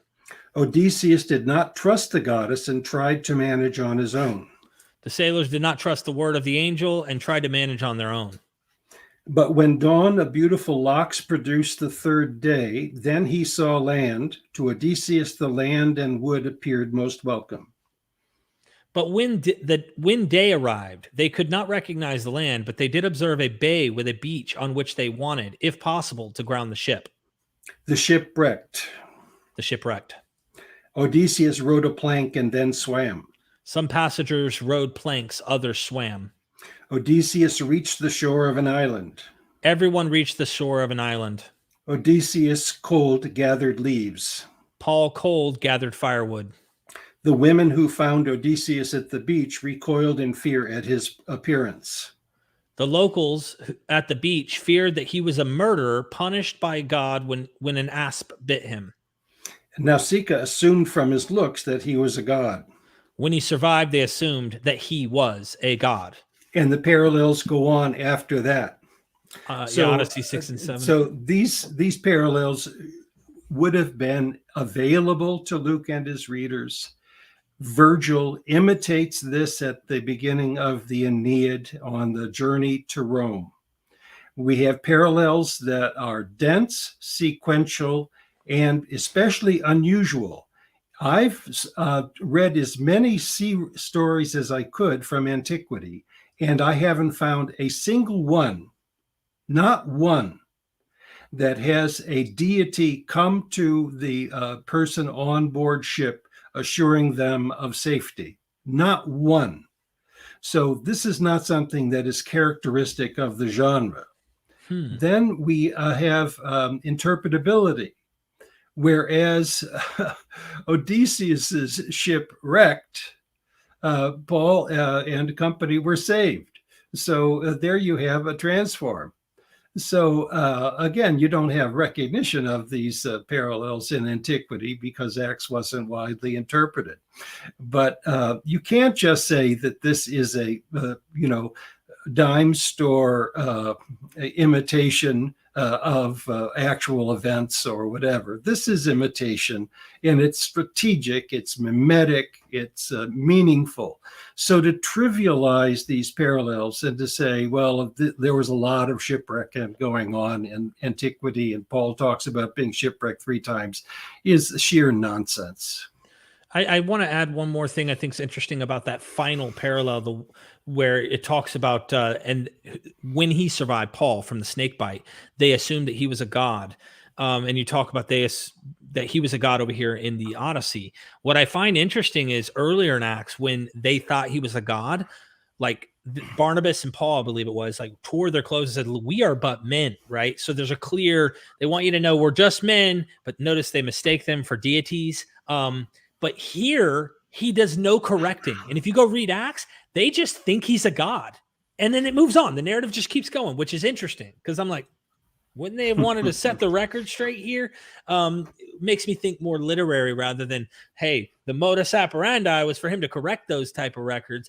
What are they assuming? Like that like this guy, Luke, the physician, walks over to these tribesmen and goes, all right, what language are you speaking here? Okay, hold on. Get a translator over here. Let's find out. What do you think about what just happened over here with him getting bit by a snake? Like all of this information, as Purvo says in his commentary and Mystery of Acts and all that, like it sounds like an omniscient author as well. So you're taking in, there's a lot of factors that play into this than just, oh, this is literal historical reportage. This is a cleverly devised narrative. If you want to say that there was a historical shipwreck at the root of it, go for it. Whoop-de-doo. What they have done is painted a very interesting narrative. And so you can die on the hill of, he had to be on a boat because it says he was on a boat. Go for it. We don't need that. If you need that, that's fine. But the fact that there's that denial of recognizing this is how authors would write with an omniscient narrative who knows things that you go, was he everywhere at all at once, or did he gather everyone at the end? Tell me your side of the story. All right, later on, I'm going to compile all this stuff into a form. Like, what do you... Anyway, there's my 2 cents. Want to continue? But I don't think your comments pick up the enormous cluster of details and sequencing of these materials, and how unusual it is to have a deity or a messenger, an angelos, appear on board ship and guarantee safety. although the ship will perish. So you can't explain that in terms of undesigned coincidences. This is strategic and mimetic, and it's meaningful. I want to laugh here, and I usually wouldn't do this yet, but it's funny. Pat Lowinger, thank you. It's amazing how Paul's historic journey looked just like the Odyssey, but is completely true. Must have been part of Satan's plan to deceive people. Thank you, Pat. Oh, that's funny. All right, we're going to continue on. The epic failure of the Homeric influence video, and it's in the description if you ever want to watch it later. Shocking. Shipwrecks, like, they almost happened like on a pretty regular basis. Yeah, it's just like a lot of unsurprising details. Not with deities, as you point out, giving them clear signs they're going to make it. Anyway, Are there any other parallels you guys want to jump in? I know the Hector Jesus ones were. We can also, since we started the Paul Shipwreck one, let me just give you a few other parallels relating to that. This is from his paper also. So this is comparing the Odyssey versus Acts. And so Odyssey says, and she ran before the north wind, blowing fresh and fair. Acts 27 says, when a moderate south wind began to blow, we thought Transvaluation, north and south. So they weighed Edgar and began. Odyssey says, on a mid-sea course to the windward of Crete, and Zeus devised destruction for the men. Whereas Acts says, to sail past Crete, close to the shore, but soon a violent wind called Northeaster rushed down from Crete. So Odyssey says, but when we had left Crete and no other land appeared, but only sky and sea, when it was that the son of Kronos set a black cloud about the hollow ship, and the sea grew dark beneath it. All the crew fell from the ship. Whereas Acts says, when neither sun nor stars appeared for many days, and no small tempest raged, all hope of our being saved was at last abandoned. He ordered those who could swim to jump overboard first and make for the land, and the rest to follow. I find these parallels to be a real stretch. He continues. Another one is, but actually going from the Odyssey. But as for me, Zeus himself, when my heart was compressed with woe, put into my hands the fiercely tossing mast of the dark, proud ship, that I might again escape destruction. Whereas if we look at Acts, it says some on planks and others on pieces of the ship, and so it was that all were brought safely to land. Odyssey says, embarking at once. That's so great, Jonathan. Just that one. I mean, you'd almost think that wood floats just from that, right? And that people in the sea might want to grab onto something that floats. Exactly. And the Odyssey says that embarking at once, we put out into the broad sea, versus Acts says embarking on a ship of Adramyttium that was about to set sail to one of the ports along the coast of Asia. Someone said they don't understand what he's saying. I'm sorry. I'm just trying to get through this so that we can actually, respond to some of this. But I want to say one more point. There are papers out there on Homer's Odyssey, the Iliad by classicists. There are papers out there on Mark, and these are called realisms, and it gets into verisimilitude. I asked this of Dr. Richard C. Miller when I was at his house. We were hanging out, recording, and he pretty much said, I'd like to reverse this to the apologist. Go into the ancient world to well-known fiction. Go find fiction and get me a list of fictions that do not have realisms, that are not anchored with verisimilitude into the historical context. Good luck finding many, he said. So you have to traverse historical people, places, and things in fiction. Meaning, if you're talking about wood floating, okay, wood floated in the Odyssey. Odyssey's fiction. No, it isn't. If I'm reading the Odyssey and it has wood floating, because wood actually floats, according to Tim, if the Odyssey says they're on a ship or on the sea, that's real stuff. The Odyssey is history, Tim. Don't you see it? The Odyssey is history, Jonathan McClatchy. Don't you know how historically true it is? The bag that you open with the four winds that comes out, that's real. There are real bags in the world, and there's real wind in the world. Like, I mean, you can go on and on reversing this stuff, and it doesn't even become clear that they can't see the reversal of this working on them. Because Homer's writing actual history. Duh. Anyway, sorry, there's my vent. My TED Talk is over. Good to see and so on. He omits to mention some really striking differences between the shipwreck of Paul versus Odysseus. So, for example, all of Paul's companions survived the shipwreck, which is, of course, not true for Odysseus, where Odysseus was the only survivor. Transvaluation, all none. Same thing. Paul was being escorted as a prisoner to a place where he hadn't been before, whereas Odysseus was returning home after a successful campaign. Odysseus survives the shipwreck naked and alone, whereas Paul... Can you answer that? Why Paul and everybody survives, but only Odysseus survives in the shipwreck here? Well, it's a transform to say that Paul's God is going to save not just him but 270 other passengers. So it's a transform, and these people are so unimaginative, it seems to me, and so wooden and committed to a certain way of understanding these texts. And it doesn't allow for individual innovations on the model. So, of course, there are going to be differences because these are educated authors and they're transforming the story for their own tastes. And they're using multiple models, probably. In this case, I would think it's Odyssey 5 and Aeneid 1. But I just find this almost pathetically laughable. Well, can we laugh, everybody? I'm just okay. I'm actually a little bit freaked out by this super chat here. That's $200. Holy smokes, MNAG. I, for one, will continue to do my research. Dr. McDonald, I got your book and have to admit it was difficult at first, but I've learned so much from it. Thank you. Also took the recent course from Kipp Davis. What I'm saying, people need to do research, then make up their own minds. By the way, in case MNAG, I don't know if you knew this, maybe you do, I pinned it at the top. There's an 18 lecture course, not only with Kipp Davis, if you want to know your Hebrew Bible, if you want to know the actual religions of ancient Israelites, but also an 18 lecture course with you, Dennis, where you're actually, you know what, I'll put it like this. This is a little intimidating, I'll admit. It's big words. It's 3 volumes in one book. It's so dense. There's so much material. It's a bit intimidating. Once I recorded the courses with you, I owned the book before that, read here and there, but really didn't dive in. Once I actually took the course with you and like recorded it with you and we went through the examples, I realized how then it helped me know how to get through this book and what to do and how to use it. Because it's not like a read from beginning to end book. It's a tool. That's right. It's a reference work. It's a reference work. But it covers everything from Jewish antecedents, Aeneid antecedents with Virgil, antecedents to Homer's Iliad, the Odyssey, Plato, Socrates, Romulus. Like you dabble in just about everything in here in some way, shape, or form.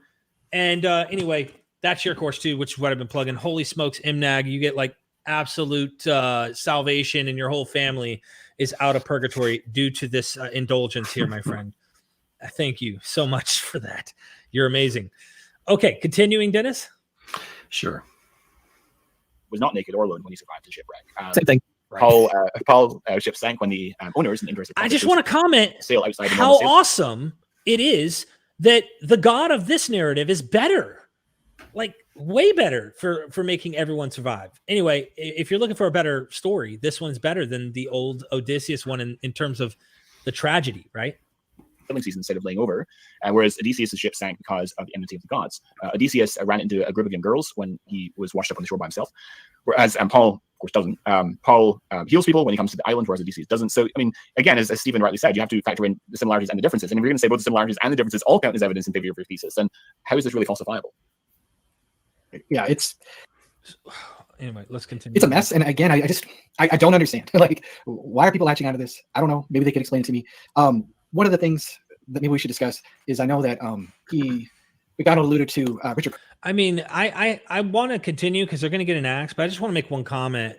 When I find a narrative of Jesus on a boat with many other boats sailing across this tempest sea called Galilee, the Sea of Galilee, which Porphyry, as you write in your book, says it was never called the sea until you wrote your gospel claiming it a sea.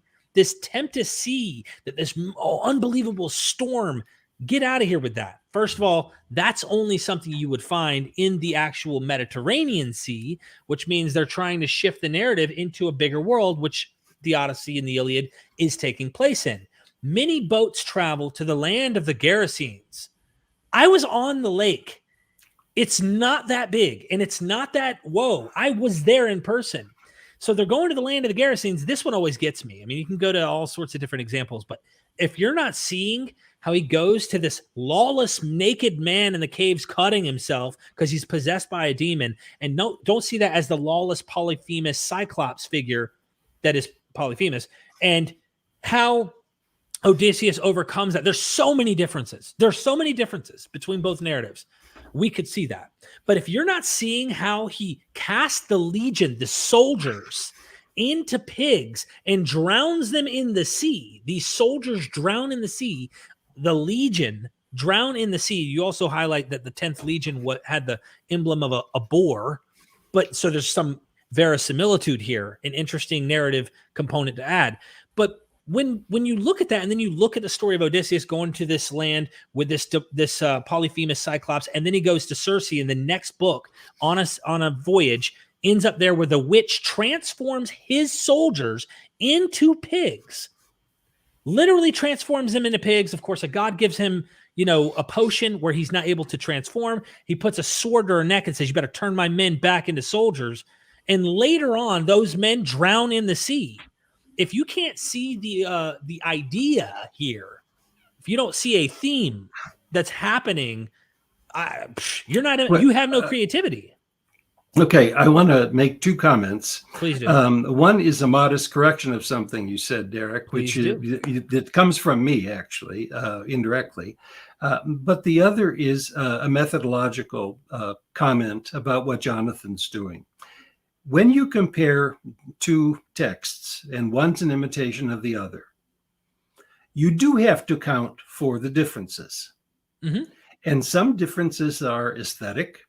Some may be intentional and philosophical or whatever, but you don't have to worry about those as much as the similarities. So it's the similarities that put two stories together in what I would call a hermeneutical dance, an interpretive dance.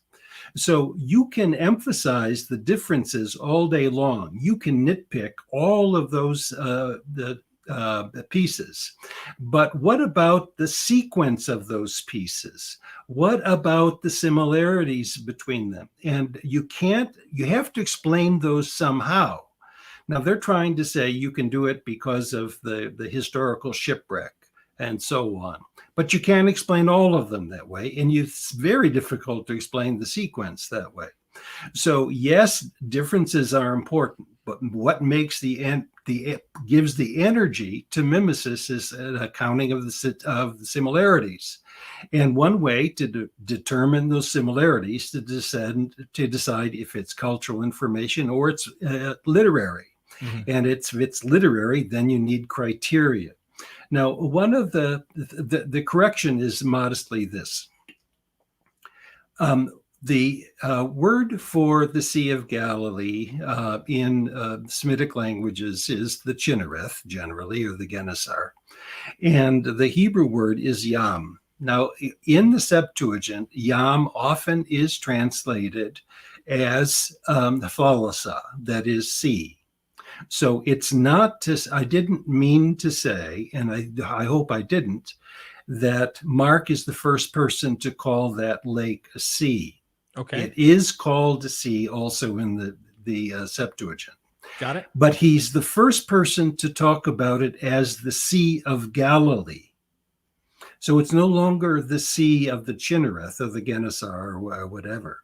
It's now the Sea of Galilee. And that's how it has become known in the West almost ever since. So that's the first citation of it. And so it's just a modest correction, but we do know that Yam was translated as Thalassa in the Septuagint, and it appears that way also in Josephus, although he's more careful in calling it a lactos or whatever the word for lake is that he would use. So that's just a modest correction. But the more important comment at this point is, yes, you can nitpick all of these differences. Go ahead. I want you to explain the sequences, and I want you to explain the things they have in common and tell me why they have those things in common. Mm-hmm. That's what's missing. Yeah. And some of those themes, just to me, they jump out so, they're so, it's not mundane, simple material. Some of this stuff's huge. I mean, you're talking about pigs, casting demons into pigs, which already sounds kind of weird, on our everyday basis. Like, we don't experience that. And you're seeing a transformation of soldiers into pigs, which sounds kind of weird. which you don't see that on a daily basis. No. And one other thing about the examples you're given, the authors wanted you to see that. Right. So if you don't see it, you're not doing what the author wanted. That's why I'm like, how you can't see this. You have to be wearing different goggles. You cannot be looking at this literature with the same, approach that, first of all, this is Greek literature that would have known Greek literature. These authors would have known Greek literature and would have known Homer's Iliad and the Odyssey. If you're not starting with that and understanding that, then I could understand if you think that these people were born, bred, and became authors only reading their Septuagint their whole life, and that's how they learned how to write Greek or something, which is not the case. Then I could see why you would try to divorce it completely from this. But I would say if we're going to do the same thing, critiquing the differences, we could go into the Septuagint, because the Gospels are using the Septuagint, look at the narrative, find several similarities and more differences between the narratives of Jesus being the new Elijah, or the new Moses, or the new, David, the king, or Joseph, right? Being sold off and the whole nine, the way he was treated by his brothers. I can find so many differences between these stories. I don't see how anyone could see any similarities between these two stories. Like, who in their right mind would think? Now, they might have the one up by going, but it says it is written. But it doesn't say that in all the narrative formats. It will literally say it is written when it's just trying to tell you about a scripture. It is fulfilled or whatever. It does not give you those tips when it's mimetically imitating stuff. It does not say, it is written, Moses was in the wilderness, now Jesus is going to be tempted in the wilderness. It doesn't do any of that. You have to use your imagination and be aware of scripture in order to know that Jesus is the new lawgiver. He's the one who's in the wilderness. He's going to overcome Satan, whereas Moses didn't. Guess who didn't enter the promised land? Moses. Guess who will? Jesus. And there's so many things. Okay, I want to give you another analogy.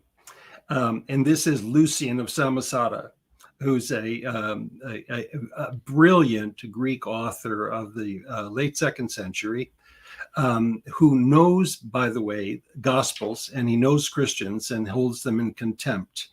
But what's so fascinating to me is his satires. And a satire, and it's mostly satires of Homeric epic. And he doesn't announce to the reader over and over again, although he does at the beginning of one of his tractates, that he's imitating Homer. He expects you to know what the antecedents are in the Homeric epics, and then he can write a riff on them. And it is so brilliantly done. Now, the advantage of a satire is that it only works if your reader knows the antecedent, and knows the antecedent without being told. Mm-hmm. So Lucian can expect his readers to know about Circe without his having to mention her name.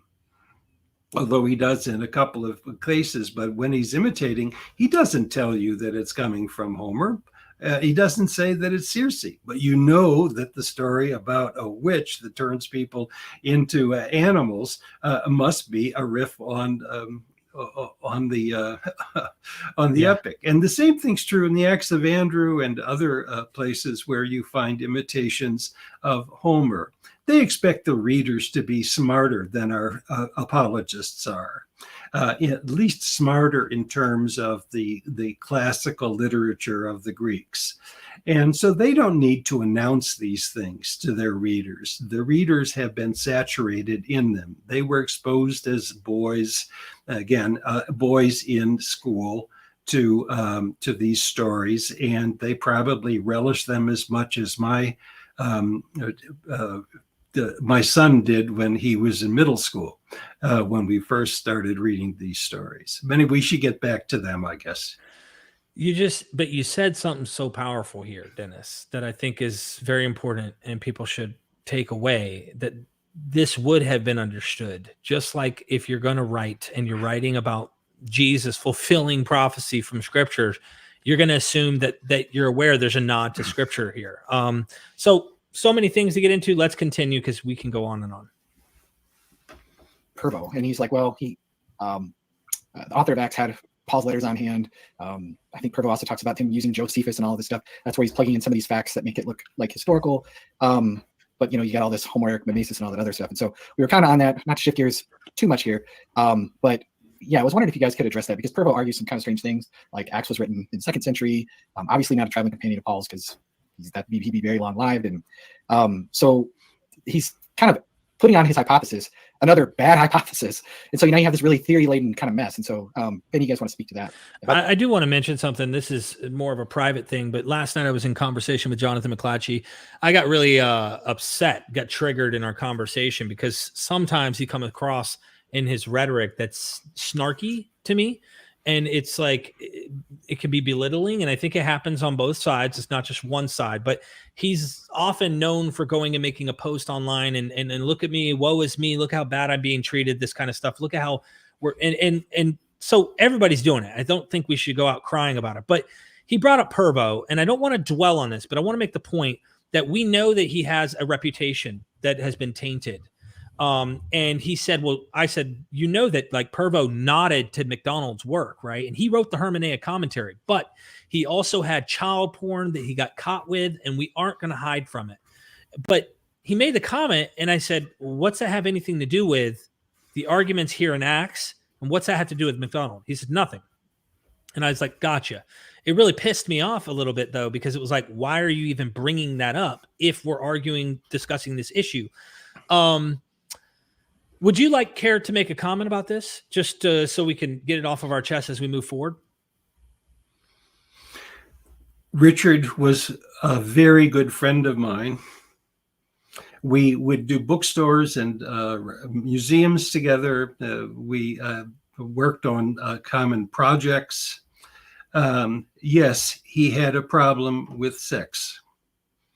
And he knows that was a mistake. He knows that was a character flaw. I was there at his funeral, by the way. And his widow is also a friend of mine. He's a dear friend. He's also one of the most intelligent men I've ever known. And I'm okay learning from intelligent people who have flawed character, because I'm sure that I do too. And I also know of no one who had the mastery of Greek and Roman literature the same way Richard did. And here I would put him with the very best of classicists who study Greek and Roman narrative. His commentary on the Acts of the Apostles, in my view, is flawed, because he doesn't do mimesis. He doesn't see these are direct literary dependencies. Mm-hmm. But I learned so much from him. And it's a tragedy that people's scholarship gets tarnished because of character flaws, when it actually has to be assessed for the truth and the insights of the arguments themselves. So what I would say, Jonathan, is that let the person who's without sin cast the first stone. Thank you, Dennis. And I'd like to just make a comment, since you brought that up, is that you might catch me from time to time quoting Robert Price or mentioning something he might have said in his work. If I think he's on the money about something, I'll quote him. He doesn't appear on MythVision anymore. I have no interest in bringing him on MythVision anymore. That doesn't mean I won't say the guy got some stuff that I think is right on the money about certain things. So other things, not so much, but it is what it is. So I wanted to get that off my chest, but then me and him, we apologized, and we're moving past that, Jonathan and me, and we're communicating better now. But anyway, wanted to just make that public. By the way, Carrier affirms that as well. Carrier also believes that Acts is borrowed. And when I've debated him, he's actually brought it up in the debate that he actually does believe that Acts is 2nd century and borrowed from Josephus. Yeah, as does Bob Price. Yes. Of course, it's highly problematic. I have Richard Pervo's book on hand here, and he has extensive discussion of Luke's alleged use of the Pauline corpus, as well as Luke's alleged use of Josephus. As for Luke's use of Josephus, probably his strongest argument there, so I'll just give this as a sample, is that Josephus and Acts mention only 3, and precisely the same 3 rebel leaders who operated in the decades prior to the Jewish War. So it mentions, so this is Gamaliel who mentions. Do you want me to skip past Judas this part? Or, I mean, because this is like really a Steve Mason argument that helped impact. Okay. Sorry, here we go. Prophetic figure. He was not associated with such people, but rather as a prophetic figure. Acts suggests that he led about 4,000 into the desert, whereas Josephus, other disorders in Judea, which were like tumults. It's that quote Acts already. Like Clement of Rome, for example, First Clement is dated. Even more liberal-leaning people would lead it into the first century at the very, very end. I would put it in the mid-90s. But I mean, it's quoting, like in First Clement 2:1, I believe it quotes the verse out of Acts chapter 20, which quotes Jesus. It's better to give than receive, which Matthew, Mark, and even Luke in the Gospel and John do not record that statement of Jesus, only Luke. But Clement is already using that to make an argument from the words of Jesus the same way Acts did by quoting it. Then he also, in First Clement 18:1, he quotes Acts 13:22, word for word, letter for letter. I mean, it is exactly no variant at all between the two in any of the 2 major manuscripts we have First Clement. So you already have Acts being quoted and used as records of not only about David, like in the second one I gave you, First Clement 18, but also the teachings of Jesus. He's using it already as a statement of authority from Jesus from the record of Acts, and he's writing in the first century. So there's a lot of problems with that view, just in who's quoting who already by the end of the first century. In terms of Luke's dependence upon Paul, this is also problematic. So this is Richard Curvo's discussion of the argument from undesigned coincidences. Now, Derek asked Dennis McDonald about his perspective on the argument from undesigned coincidences, and he dismissed it, referring to his friend Richard Curvo, and who's now deceased. He died in 2017. But he wrote a number of books on the topic of Acts, including this one, dating Acts between the evangelists and apologists. He also has a Hermenia commentary on Acts, and he also has another popular level book called The Mystery of Acts. But he says in a footnote concerning undesigned coincidences, he says, this is on page 288, this expression named undesigned coincidences is associated with the Hori Pollini of William Paley. Paley, a critic of deism and of Babachim, emphasized detailed investigation of ancient sources. He held that the agreements between Paul's letters and Acts supported the traditional view of Christian origins. A recent example of this orientation is David Wenham, Acts and Pauline Corpus, to the evidence of parallels in ancient literary setting. Other examples, including give some other citations, include Hemer. Many of Hemer's examples demand tortuous exegesis. For example, he correlates Acts 9, 24, and 25 with 2 Corinthians. Dude, he's so fast. Let me slow him down a little bit. 1133, noting that Acts attributes the opposition to the Jews and Paul to the ethnarch of Aretas. He observes it should be unnecessary to point out the possibility that different opponents may make common cause. I don't really see how he thinks this is tortuous. I don't see how such a conspiracy is particularly plausible, and it does point to the independence of 2 Corinthians and Acts, and yet the convergence upon specific details, namely the plot against Paul. And he continues, on 187, he relates Acts 18:18 to the recommendation of Phoebe in Romans 16:1, though the 2 verses share only a place name. Acts 24:17 confirms the various epistolary references. So we're getting lost in the weeds here, Dennis, and I feel like what might need to take place, if you're interested, I'd like down the road to have you maybe deal with some of this undesigned coincidence stuff if you're interested. In his chapter 4 of his book, that his alleged demonstration that Luke is dependent upon Paul's letters completely refutes the argument from in the history. It affords full proof that there existed no correspondence between these writers. If the narrative in the Acts find it all convincing, but anyone else want to comment on that particular topic? I mean, it's like you said about the casualness thing. I mean, there's I'm thinking of the undesigned coincidence where Paul is working, he's making tents, and then the brothers come from Macedonia. Mm-hmm. Then all of a sudden, completely out of the blue, we're not told any reason why, Paul just quits working and starts devoting himself to the word full time. This is in Acts 19, I believe. And if you're just reading, maybe someday, I don't know, some guy in England will figure it out and explain it to people. Like, come on, like that's just make up your mind which kind of author you're going to talk about. It's bad enough that we have to deal with these overdrawn pictures as if we know the exact mind of the author, but it just becomes silly when we realize that you can play this game in both directions. You can wind up with completely incompatible portraits, and the evidence is roughly equally rotten either way. So why are we doing this again? To give one example of the sorts of textual parallels that he alleges between Acts and the Pauline corpus. So this is on page 60. Do you want to deal with the Pauline corpus parallels, or no? Let's go on. Okay, I'm trying to find verbiage that I'm likely to use. And told you about Peter. When you start looking at his pattern, he's telling you where he's getting his information from. And who is he with the most? Okay, so he spent a couple of months with Peter. He spent a couple. Say over and over again. Same thing with the teaching of Jesus, right? We get paraphrases here, and sometimes something's out of the context and just as an isolated saying. But yeah, of course. Get it? Like, what is? It's not even a supernatural claim. It's not even a miraculous claim. Like, I can help with that a little though, Eric, because it is. I think partly in some people's minds it does tie into the supernatural, right? Paul himself is reported as performing miracles, but of course he can't have done that. Somebody in the chat was like, Hector. "You guys want to talk about Hector? We could do Hector." Somebody was asking about the madman in Gadara and the Legion. Do of Hector. So, Come on, guys. So yeah, let's cover some of those parallels. Yeah, so Hector, Stephen, you want to lead out with that? Sure. Okay, Yeah, so I actually charted all this up because- let's stop there. You want to pull up that example? I want to pull up the other example, and Okay. it's the one that Stephen is going to be talking about. Is it this one or is it his? This is mine. Okay. Do you want me to pull up his? Not yet. Okay. So we're going to read these parallels again, and your viewers need to decide whether these are accidental or are they undesigned coincidences, or is this mimesis? And then on what grounds would one make a judgment one way or the other? So Iliad 22, Hector's troops fled into the city for safety, leaving him to face his fate alone. Jesus' disciples fled for safety, leaving him to face his fate alone. Zeus passed judgment, Hector must die. Pilate passed judgment, Jesus must die. In Book 6, Hector had refused mixed wine offered him to relieve his pain. Jesus refused mixed wine offered him to relieve his pain.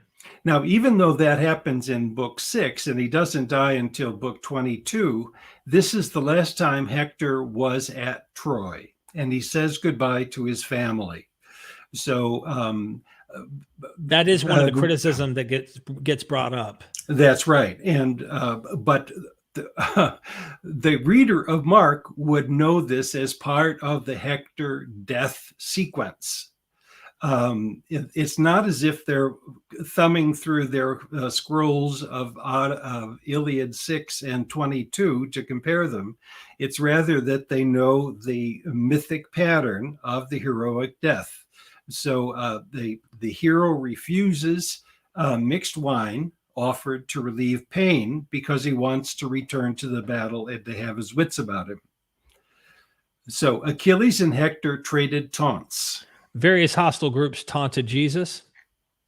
Hector called to Deiphobus for help, but he never came. The bystanders thought Jesus was calling to Elijah for help, but he never came. Hector then knew that he would be killed, for his gods had abandoned him.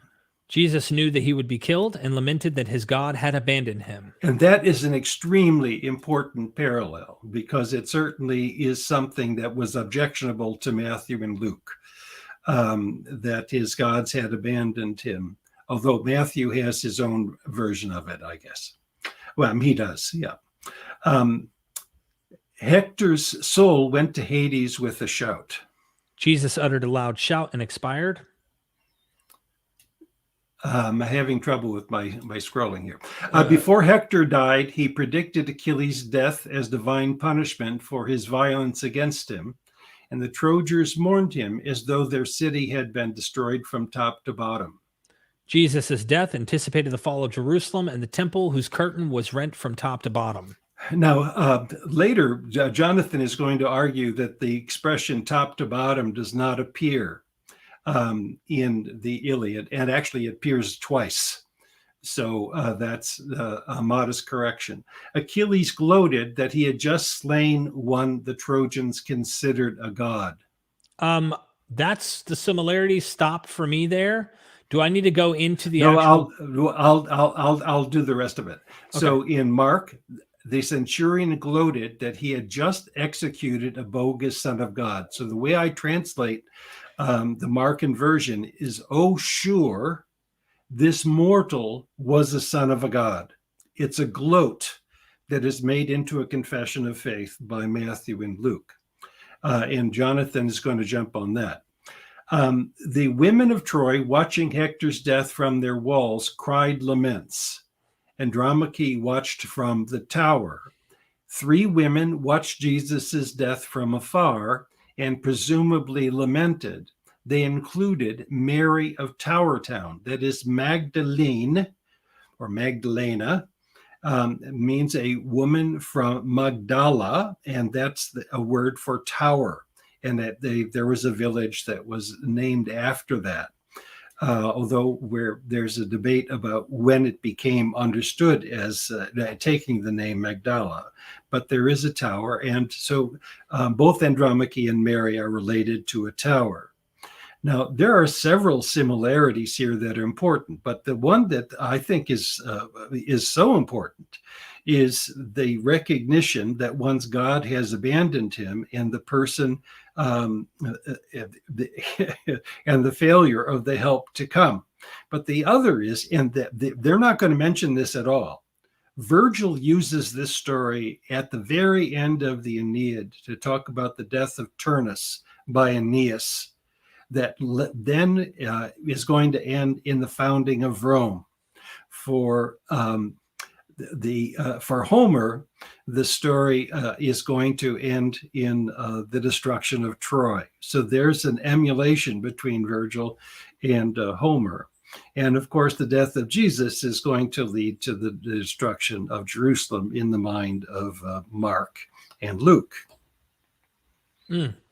There's so many things to highlight here, and I know that they're going to have their criticism. So when we play, pause it and correct as we go if there's anything you didn't hit that we hear. Sound Okay. good? Yeah.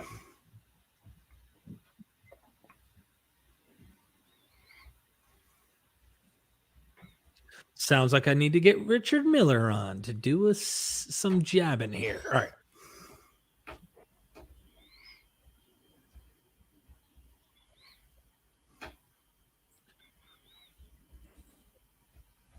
Yeah, so what he's trying to say, simply put, is that when you do your little chart parallels, you're not saying exactly word for word what the text says in Mark over maybe what's said over here in the Odyssey or Iliad or whatever the example, the antecedent might be.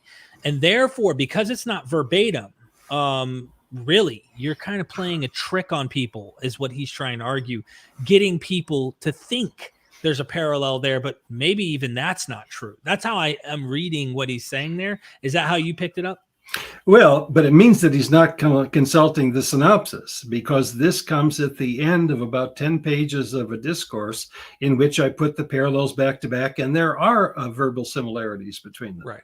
So, yes, this chart is an abstraction, but he's going to come up with an abstraction chart of his own. Yeah. And he's going to then destroy his chart. He's going to criticize his chart without criticizing my own work. Right. And we'll get to that. We will. Let me play that here. Continuing. Out with not my wording, just what Mark 15 said and what the Iliad book 22 said, just like you see it right there. Just put it side by side. So those are my notes. If you scroll down a little bit, and what I did is I not just put the differences or the similarities, I put both. And if can you go to a couple of them there? Yeah, Eric? I'm working on it there. Got it. Okay. So I charted this all out. I put them side by I side. can pull it up after I let them talk because I have his actual chart. Downloaded it. It's in the description of his video. I put similarities, which are pretty much his words. And then I also located the differences. For example, this first one is that the followers of Jesus and Hector all abandon their leader in fear. It's like, okay, well, let's talk about, is that really the way the story went? Is that the context in the Iliad book 22? Well, the reality is not all of Jesus's disciples left him alone. Peter did initially still follow Jesus up until his denial, then he left. But even Mark 15 says that some of Jesus's disciples that were women, that were still there from afar off. And he even admits that in his own chart, because he uses the women as a parallel to the other women in the story of Hector. It's like, okay, well, if you admit that there were women already still there, then all of his followers did not leave him. Like in the second one there, Hector also fled in fear to the city of refuge. So it's like, well, all of his disciples, all of Jesus' disciples left, and Hector's troops all left. So therefore, there's a parallel. It's like, well, wait a minute. Hector also went after and fled to the city too, and he dove under the wall to get into the city. Jesus did not flee from his death that was coming upon him. He actually fought death off and died a crucifixion death. He didn't escape the way Hector did. Hector died later on in the story. So again, it's like, so the parallels on how these two men work are just not the same. And you can go down a couple. Okay, so I want you to answer that, and then we'll come back to his. Hector does not go into the city. He turns around and he faces Achilles, and then he sees Achilles in all his might, and then he runs away. So Jesus is actually more courageous than that. He's going to face his death. I guess I wasn't paying enough attention. I didn't see the problem. So let's just go on and see what I have to say. All right. He's like, which one is that one here? Yeah, go back to that, the third one. Go to that third one there. Sure. The one underneath it. Is that the one on the wine? Let me see that. Yeah. Yes. Okay. So this one blew me away, and I even footnoted this because when you look at this story, what they did, what McDaniel did, is he actually left book 22. Your name's McDaniel. The Iliad about Hector's life and death, and to parallel with Mark 15, because if you go back to what he was trying to do there, you have Mark 15 and Iliad 22. These are the parallels; they're the same. He leaves book 22 to go back to Iliad book 6 to make this parallel. So he leaves the narrative of Hector's death just to make this parallel. That's problematic in itself. So let's talk about the wines, for example. Well, they both were given mixed. So you briefly made this point earlier that book 6 and 22, in terms of the death of Hector, it's almost like the Iliad is about the death. It's almost like the gospel is about the death of Jesus. You can read at the beginning of it, he's getting baptized, but you already know this story is literally going to foreshadow or even give little forecast of the death that's going to happen later in it, which is Jesus' death. Is that the same of the Iliad with Hector? Oh, absolutely. That's a very good analogy, as a matter of fact, Derek. In fact, after he refuses the wine, he talks to Andromache, and he says, "I know you will never see me again," because he expects his death to take place. Now, he didn't know it'd be at the hands of Achilles, and he didn't know that it would have taken another 15 books of the Iliad to get there. But he anticipates his own death, and so does Andromache and the women she's with. They fear they're never going to see him again. Oh, So they have a built-in segue to the death of Hector that occurs in book 22. And the segue is made clear because you also have the laments or the pleas of his father Priam and his mother Hecuba at the beginning of book 22. And it was Hecuba, his mother, who offered the wine in the first place. So the story of his farewell to Andromache and Helen and Hecuba in book 6 is a segue to what's going on in book 22. And people who were familiar with the Homeric epics, which was many Greeks, of course, would have seen those similarities. So you don't have to jump from scroll to scroll to make that point. It's a part of the mythic pattern.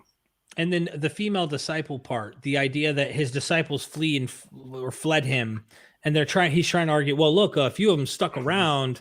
How do you explain that? Well, they stuck around in Luke, but they don't stick around in Mark. They all flee at Gethsemane, right? Peter 3 times denies even knowing him. And the women are not at the cross. They're watching from a distance. Just as and by the way, it's 3 women, and it's 3 women in the Iliad. It's Hecuba, Andromache, and Helen. And they're not on the battle scene, and the 3 women who watch from a distance are not on the scene. They have to watch because they're going to be responsible for the treatment of Jesus's corpse once Joseph of Arimathea can rescue it. Okay. So yeah, they too have abandoned in Mark. Jesus is all alone, and he thinks his God has abandoned him. Mm-hmm. So that's a part of the pathos of this magnificent scene in Mark of the death of Jesus, which has pathos because of the death of Hector. And by the way, here's one more thing that is not in my book, but it's clear. We know that the death of Hector was used for instruction to lawyers to talk about the pathos of an unnecessary death. Or so if people would model their work on the death of Hector in order to create this pathos, including the laments of women and the loss of a loved one and so on. But one more piece. Okay. There is no artistic representation of the Homeric epics that is more popular than Priam rescuing the corpse of Hector after his death. And this is the model in the Gospel of Mark for Joseph of Arimathea rescuing the corpse of Jesus. And the reason that is such a touching scene is because it appears so often on sarcophagi of dead soldiers who are like Hector, and the parents that have to, that are mourning to bury their son. This occurs also in vases that are used to show apparently sympathy for people who have lost a son in battle. So this is not just a part of the literary landscape, it's a part of the artistic landscape. And this is a scene of the death of Hector and the rescue of his corpse by his beloved parents was everywhere in the culture, including in Virgil's Aeneid. Thank you so much. There's so much I could say about that. That you know, Achilles drags his body around for 3 days, and you know, the gods keep his body intact, whereas Jesus, of course, his body's intact and he's in the grave for 3 days. There's differences, obviously. There's similarities, obviously. Continuing. Wine for their pain. That's the alleged statement here. Well, that's actually not what the text says. If you go back to the text on Hector, when his mother was saying, you should drink this, it was that he was exhausted, that he was wearied and toiled from war. He wasn't in pain. Jesus was physically inflicted. He was beaten. He was nailed to a cross. A little bit different than just being exhausted. And the two types of wines are different here. They're mixed wines, but Jesus was offered sour wine, whereas Hector was being offered sweet wine. And actually, if you want to, if you pull that up, if you scroll down just a little bit there, I actually have a footnote that I gave. Yeah, there's a footnote there, and I'm going to show you the difference in the wines here, because the one that Mulsum was the one that was given to Hector, which is a honey mixed with wine. So this was like an energy drink back in the Greek Empire. I mean, because what does honey do? It's a natural sugar. It goes straight into your bloodstream, mixed with alcohol. It boosts your energy. He's worried. He's hurting from battle. He's tired. He needs a little bit of a boost. So she's telling him to take the energy drink. Now, the Mulsum was something used as a refresher people drank before dinner. Jesus was offered something very differently. The wine, just because the word wine mixed is there, does not mean that it's a parallel. These were medicinal drinks used for different purposes by everybody in the ancient world at that time. This is not unique to Hector, and this is not unique to Jesus. Jesus was given the Pascha, and the Pascha is a sour wine because it's mixed with myrrh and water.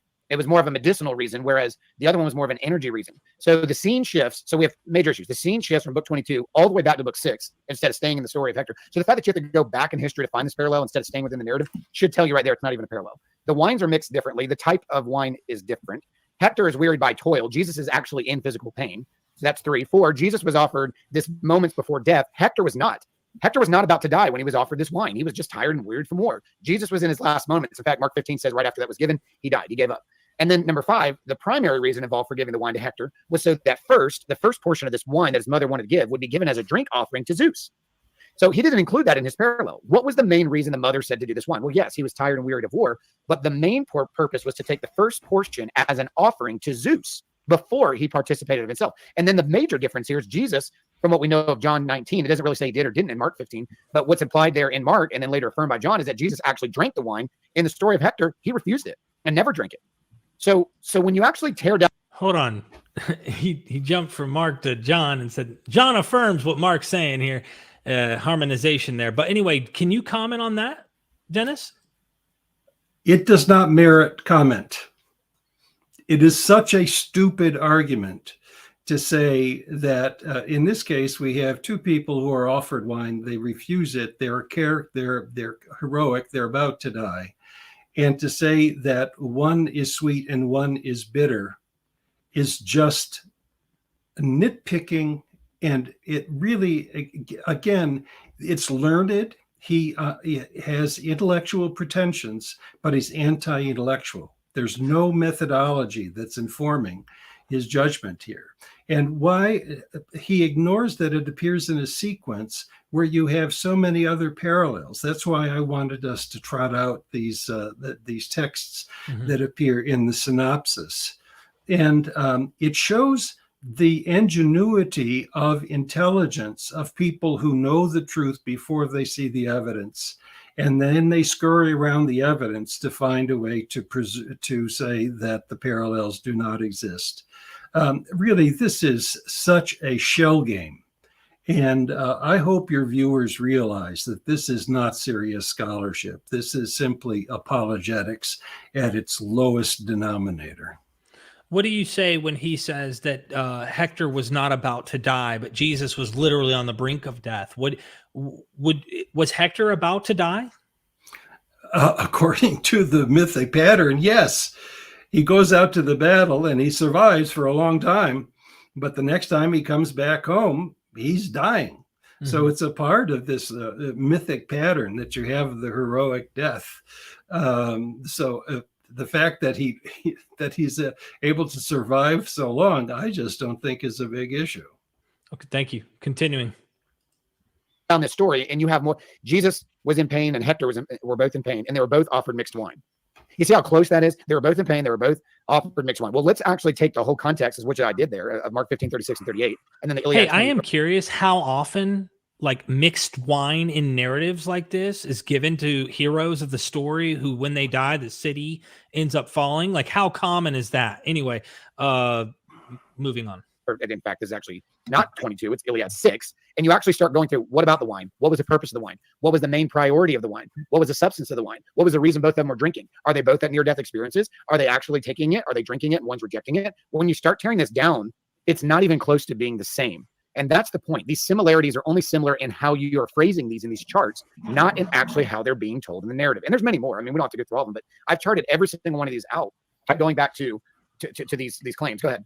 I find it particularly bizarre that McDonald compares the role of Zeus in the Iliad account to the role of Pontius Pilate in Mark. I find that as an especially bizarre parallel. I mean, same thing, basically. You know? Yeah. Translation. Another God. Yeah, another bizarre parallel that he draws is so in the Iliad, Achilles gloated that he had just slain the one Trojans considered a god. In Mark 15, the centurion gloated that he just executed a bogus son of a god. No, the whole point in Mark is that the centurion is recognizing that this is. Yeah. He's repenting. He's truly, this is the Son of God. He saw all the darkness, all the stuff that Mark illustrated. But by the way, just so you know, Dennis, and I want to get your response on this. You know the Greek, and you're aware of that. There's two ways that people look at this: your way, and then the way that I've heard most scholars try to understand this Markan passage. But that is, I don't think, and I mean, look, this is my opinion. They can say I'm wrong if they want. I cannot, even if this was a gloat like you're suggesting, I cannot see them agreeing with it, because Matthew and Luke are making it into a praise, into a confession. So how do you respond to that? And I know that the Pontius Pilate thing, Pontius Pilate's not a deity. Zeus is a deity over here. What would you say about that? Because they're different. One's a deity. One's kind of a legal, what is it, a prefect or can't remember the particular term for him, but anyway. Yeah, that's a stretch. I agree with you. But you have the motif of a judgment on someone having to die. And in one case, it's Zeus, and another, it's Pilate. If it were only that parallel, then it'd be crazy. I get it. I get it. But it appears in a sequence. Now, I want to tell you how I translate the gloat of the centurion. And I'm looking here to find exactly here we go. The is phrase, it in your book, by the way, or it is in my book. But it goes. Here's the Greek. Alethos, huta anthropos, huias theuin, and it's sure, alethos, surely. This mortal, hutas anthropos, this human, was, past tense, was, not is, a son of a god, huios theu. It's not the son of the god. It's a Roman talking about a son of a god, and the sons of the god among Greeks and Romans were to be immortal. So Jesus isn't immortal. He's mortal. I just killed him. Oh, sure. This mortal was a son of a god? Not. Right, because think about it. That doesn't work for Matthew and Luke or John, knowing the synoptics ultimately, probably. So one can see how this can be taken as a confession of faith, except you have this conflict between anthropos and the son of a theos, the son of a god. The past tense ein was. And by the way, the centurion doesn't see any sign of except darkness. And darkness can be understood as divine displeasure as much as pleasure. And Jesus interprets it as displeasure. The darkness comes and he says, my God's abandoned me. Why have you forsaken me? Right. And the centurion, and by the way, I'm not the only person in the history of scholarship who's understood this to be a gloat. Okay. So that is not dependent on the Homeric epic and the gloat of the Achilles, but it's supported by it. And so anyway, that's the argument. It's kind of interesting. To put it in mundane terms for me is like, here you have a Roman. He literally is there actively watching this guy die, watches the guy die. And you're supposed to go, because of that, what in this narrative, him watching this Jesus would convince you that he saw this guy actually die before him, and he's supposed to go, oh, wow, he died. He must be a son of God. It's like, that's right. That's why Matthew has to include, the dead walking around Jerusalem, and Luke has to have a solar eclipse that everybody can see what's going on, which is very similar to the death of Julius Caesar, by the way, where you have an eclipse at the death. Richard Miller would be good on that topic. So, yeah, I just think reading Mark for itself indicates that this has got to be a gloat. There's nothing about Jesus's death that is heroic. Right. And I just want to say, I think that Matthew and Luke cloud people's vision onto Mark, but especially if you're a harmonizer, if you're somebody who thinks these are all like pretty much saying the same thing, they're not going to accept your That's exactly right. That's exactly right. Yeah. Got it. All right. Continuing. Traits there, like, how do you get that out of that? It's like are we reading the same book here? Like, what's going on? We obviously aren't. And so stuff like that. And then the other one is when Jesus cried out, Eli, Eli, lama sabachthani in Aramaic, right? So it's like, okay, well, Hector and Jesus both called out to a name in their moments of distress and desperation, right? Both felt like they were abandoned by God or a God, because he calls on the white shield. Hector calls on the white shield with a long spear to come. And you realize, oh, the gods forsook me. But when you actually get into that, what is Mark more like? Let's just be reasonable people here. What is Mark more likely to be quoting there? Psalm 22:1 or the Iliad? I mean, because after all, Jesus was quoting word for word in the Aramaic Psalm 22:1, which is older than the Iliad, because David penned those words before. Oh God, here we are. Oh my. All right. So a couple problems there. We have a Dead Sea Scroll scholar in the chat, Kipp Davis. Hey Kipp, can you answer me? Is this psalm, would you say it's older than 800 BCE, 800 BCE? I'm curious. I don't know. Maybe roughly contemporaneous. Curious to know from you. But also, Dennis, this idea of eclectic, like, because he is quoting a psalm, like, therefore it can't have anything to do with a parallel to the Greek story. Don't you know this already, Dennis? Well, this is a good example of eclectic mimetic hybridity. Yes, of course, this is coming out of the Psalter, but the people there think that it's a call for Elijah, and Elijah doesn't come. Now the parallels to the Iliad make sense. Deiphobus, the brother of Hector, who is actually Athena in disguise, tells Hector, we're going to, we can take Achilles if we do it together. So Hector turns and fights. He throws a spear. He loses it. He goes to Deiphobus for another, and Deiphobus has vanished. And he says to himself, now I know my gods have abandoned me.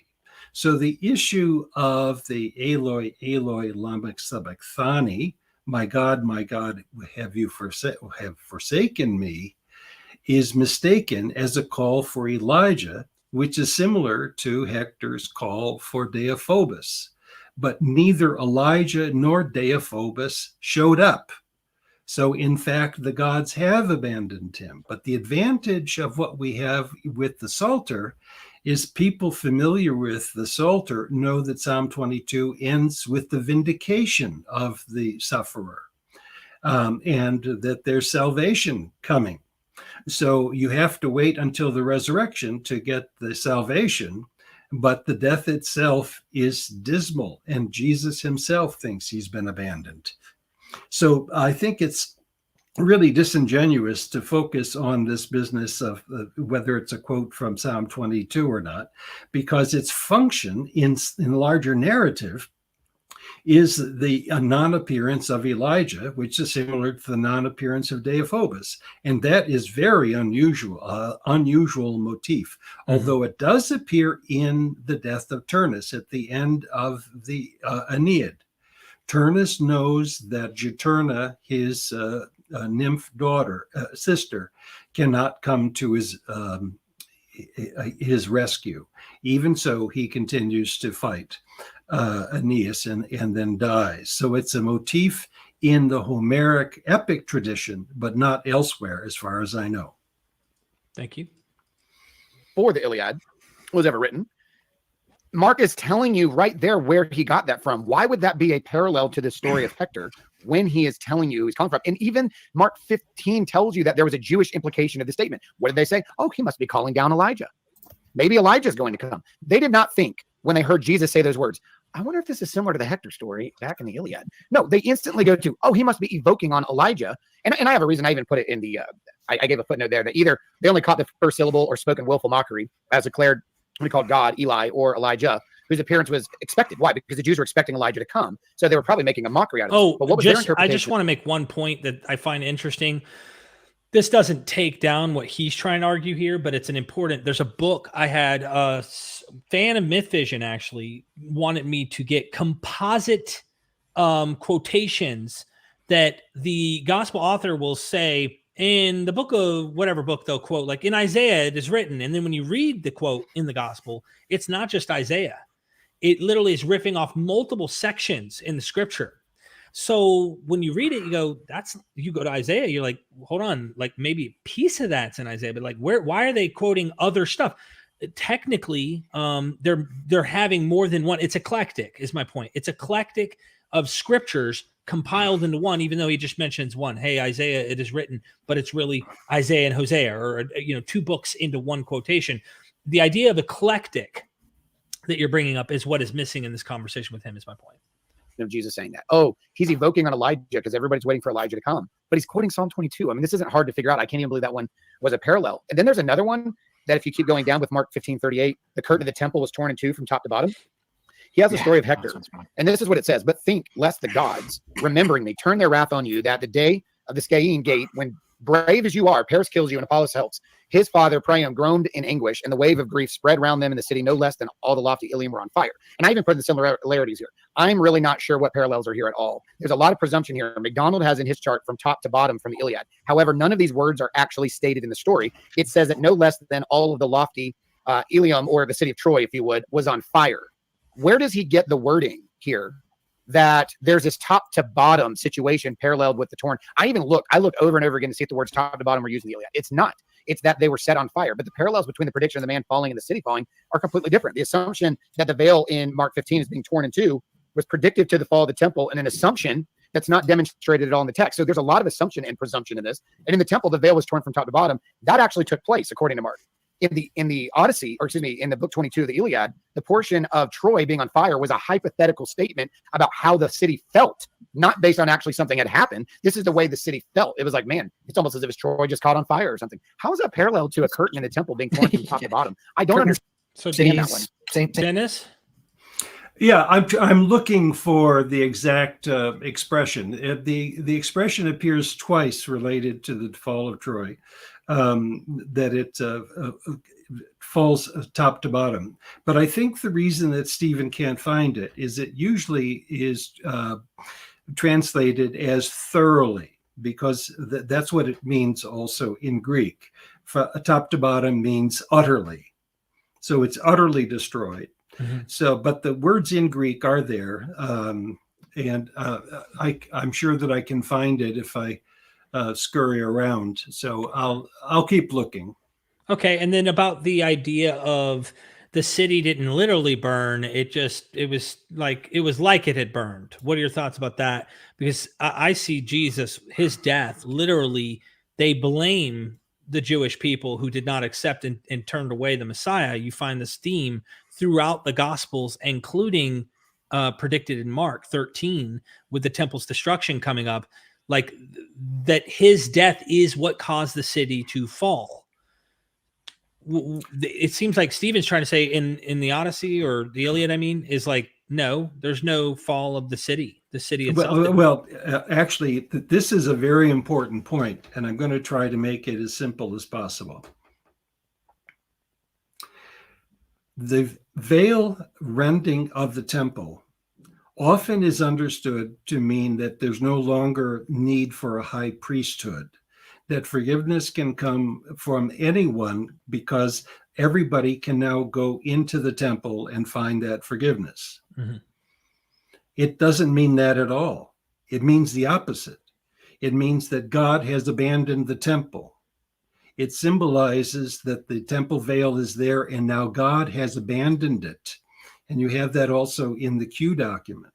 And because it's abandoned, God is not going to protect it any longer.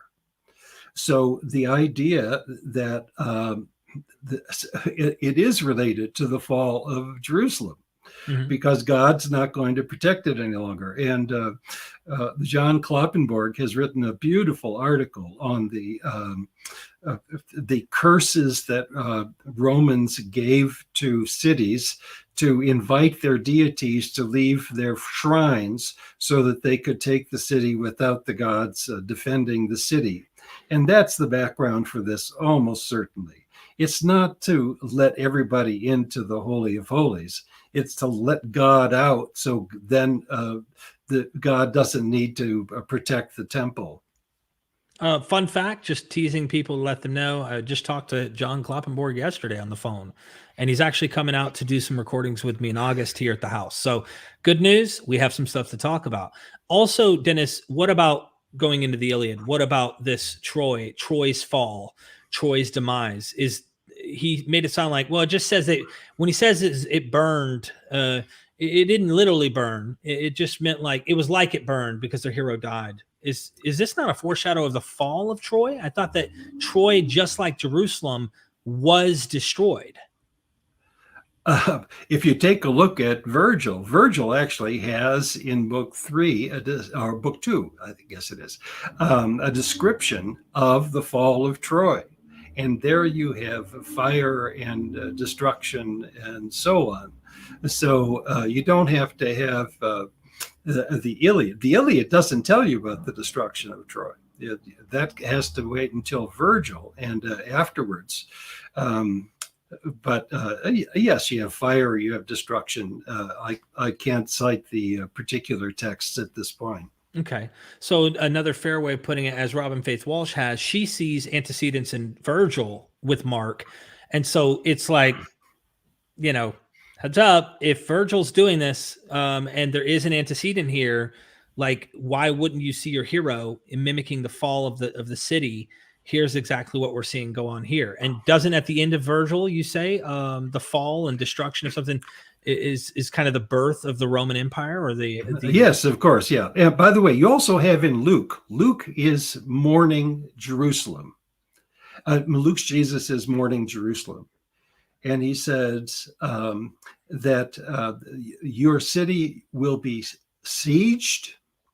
Your children will be thrown to their deaths. And we'd have to look at the text again. But it's just after Jesus enters Jerusalem, he has this curse on Jerusalem and anticipates the fall. So I don't know if that helps you, but Luke certainly is anticipating the fall of Jerusalem for the way it's treated Jesus. Okay. Same thing, Yeah. I mean, Stephen, is this chart something that you could give to Eric to post as with the show notes later when this all goes? I have it. I have it. I can upload it if that's okay with you, Stephen, and I'll put a link to it. I'm good with that. I don't remember. Do you have my edited or unedited? Send me the edited. I'll send you the edited. Yeah, I'll send you the edited, because the ones I sent you originally, they were just right after I finished it, and then it was too late at night for me to get excited to edit. So that's understandable. So yeah, I mean, it's just like there's a lot of weirdness going on here. A lot of like speculative parallels. we have a lot of good evidence we talked about Acts being reportage. It seems like McDonald's thesis is also built on other theses about late dating and different things like that, or at least he feels they're supported by it. And so overall, I feel like this is just kind of a big mess. And so if you guys have any like maybe parting thoughts, one question I would ask is, yeah, go ahead, Tim. Since you said parting thoughts, here's just one point to make about Paul on Mars Hill. Okay, notice there's not a single thing that you can point to that is credibly any kind of Homeric allusion. There's not any attempt to make this out to be similar to Greek ideas of the apotheosis of some human being. At the moment that Paul you need to stop there. You need to stop there. I knew you were going to do that. Even in antiquity, people saw that what Paul was doing in Athens was playing the role of Socrates, and engaging other authorities and talking about the unknown God and so on. So for pity's sakes, what happens there is that the author is shifting from a Dionysian understanding of Paul, that is a prison break, and making him then Socratic. And from that point on to the end of Acts, you can find almost no allusion or quotation of Jewish scripture until the very last chapter. Now, what's happened there is Paul is the new Socrates, and he's giving his apologiae, his apologies, and he's being unfairly killed. And nonetheless has access to divine truth and so on. So what we find here is mimesis, but with a different model. So don't tell me that this is now reportage. It simply is a new form of mimesis, and that's been demonstrated over and over again and was recognized in antiquity, by the way. I'll continue a little longer, and then I want to give a shout out and plug not only for your book but the course. I want to play a little just to give people an idea of how good the quality of the course that we did is. If you haven't signed up, do so today. You won't miss out. You'll own it for life. It's all 4K. It's 18 lectures. It is deep, and we go through several. I mean, over and over and over example where you can look at the parallels. All right, here we go. That Jesus was raised from the dead, that's the end of the patience of the Areopagite as far as what he is preaching. There's no attempt to sort of cause and favor with Greek literary tropes and ideas there at all. Now, bull, absolute bull. He literally says your own poets. I mean, you can't get any clearer in Acts 17 where he uses Epimenides to prove his point to the Areopagus, the what are they? The Epicureans and Stoics. He argues using their poets. You don't do that if you're not trying to imitate to prove your point is better. So, like, what is he saying? I said this early at the beginning. That's not true. It's so obvious. Epimenides and a few other Greek poets use that exact quote that Zeus, in him we move, we breathe, we have our being. It's anyway, I just think that's outright false. If you want, for the sake of the argument, go ahead and say, I don't believe that the book of Acts is telling you about a real speech by the real Paul. I think you're wrong, but let it go. This is still something that the Christians thought it was credible to present as the preaching of Paul whenever it was written. And there's nothing here that can be assimilated to this pattern, nothing at all. So whether it was the actual preaching of Paul, and I think that's abundantly evident, or whether it was just what the Christians wanted to portray Paul as. Paul's speech, I mean, here he is like, he could claim the miraculous caused Paul to be able to speak great, but Paul says in his own letters that he doesn't speak great. But yet he's speaking like Socrates with like this perfect, philosopher type of speech. It's just odd to me how that doesn't factor in.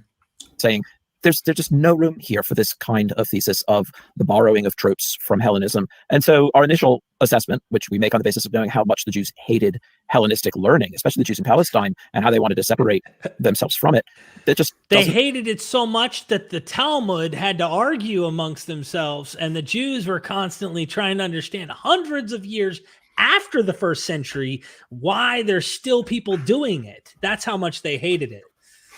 Yeah. Anyway, I think we could keep going. At some point, Jonathan McClatchy pretty much says, like, if MythVision or Apologia the big bag boogeymans are causing you doubt, call the 1-800-DOUBT hotline, and we will save you from all your struggles. Dennis, I'm being funny, of course, a little here toward the end, but it is true. I think that that's outright false.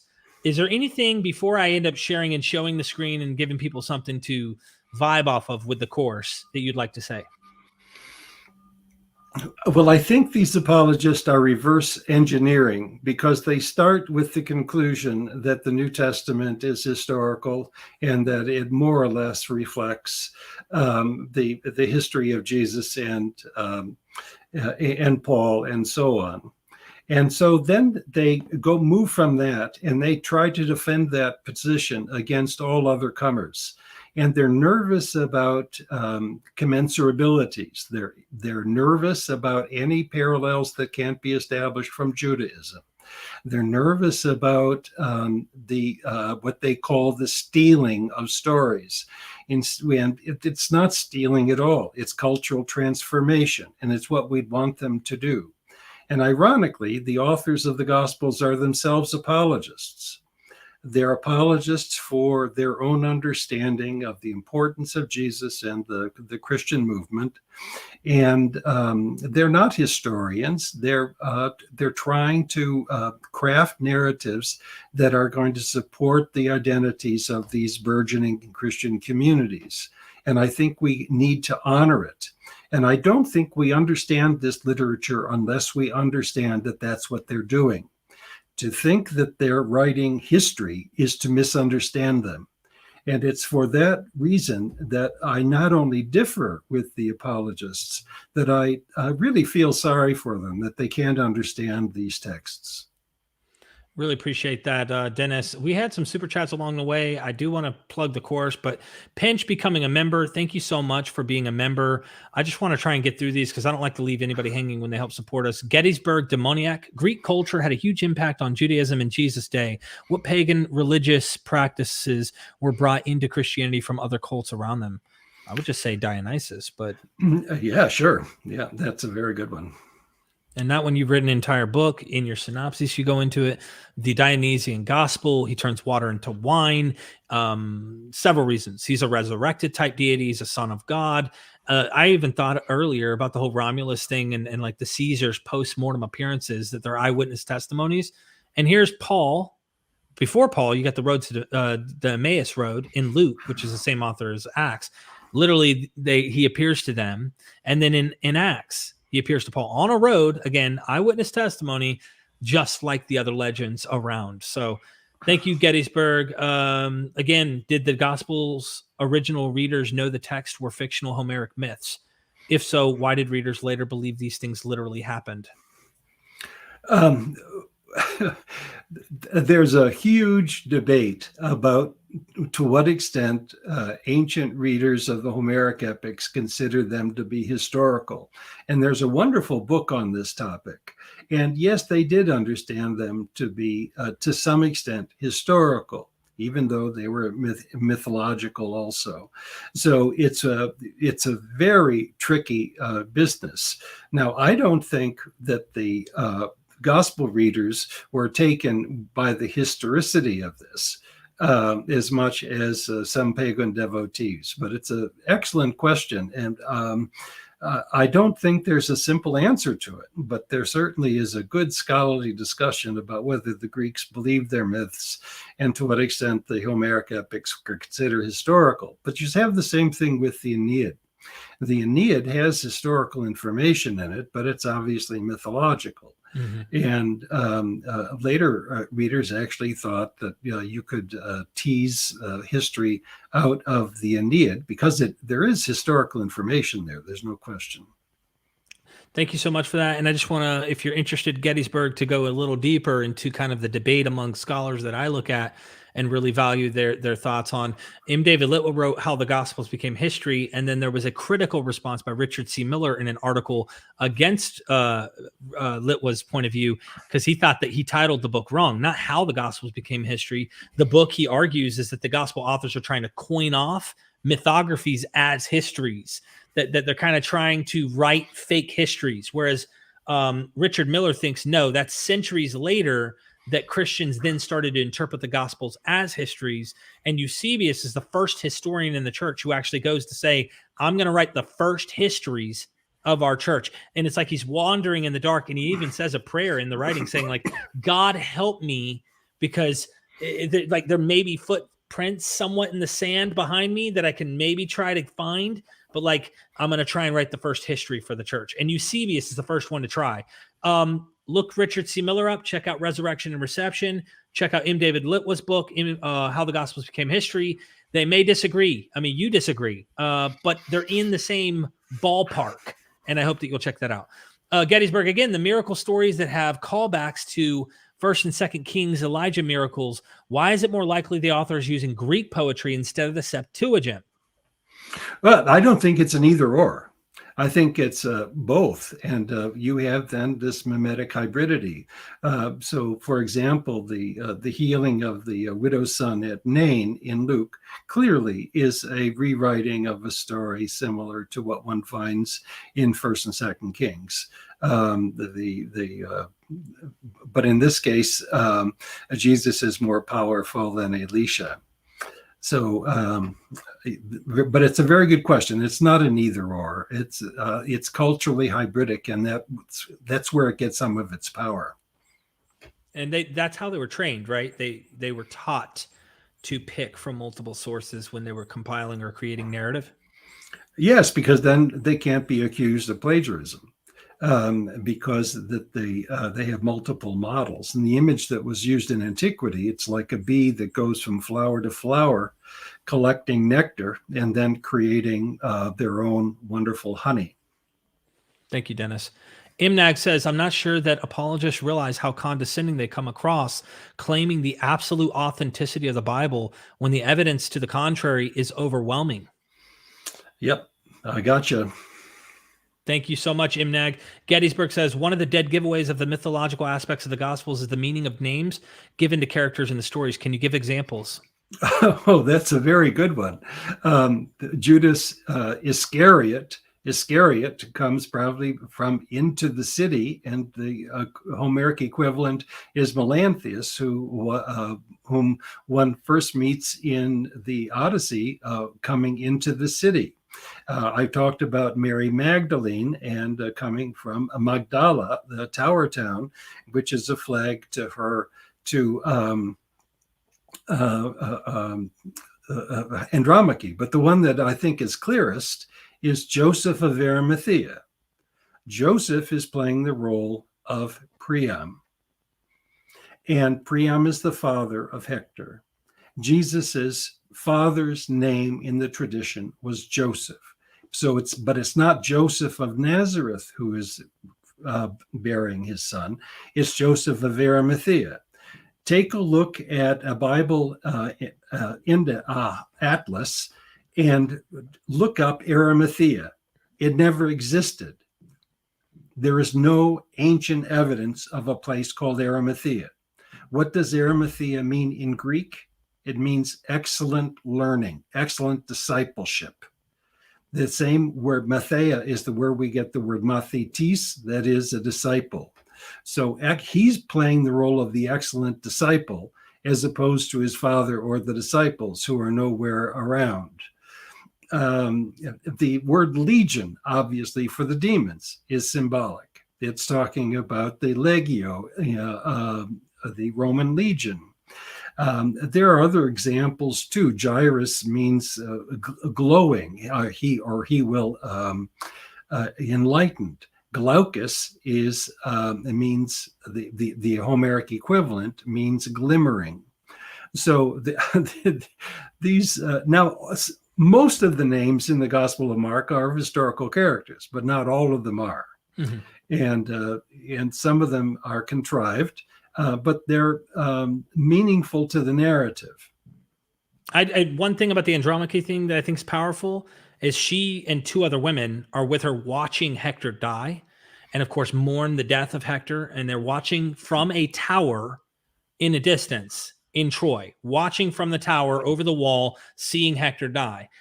Mary Magdalene, the tower town woman, with two other women are watching from a distance Jesus die. Now, this, like, we go in all of this stuff. You tapped on so many things in the course. We really go deep. So I hope that people will sign up. Kathy took the course and bought the book. Highly recommend both. Thank you, Kathy. Seriously appreciate that. Scrolling down here.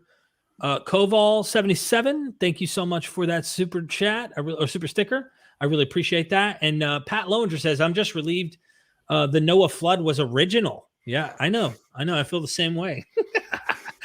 Pat is a sense of humor for sure.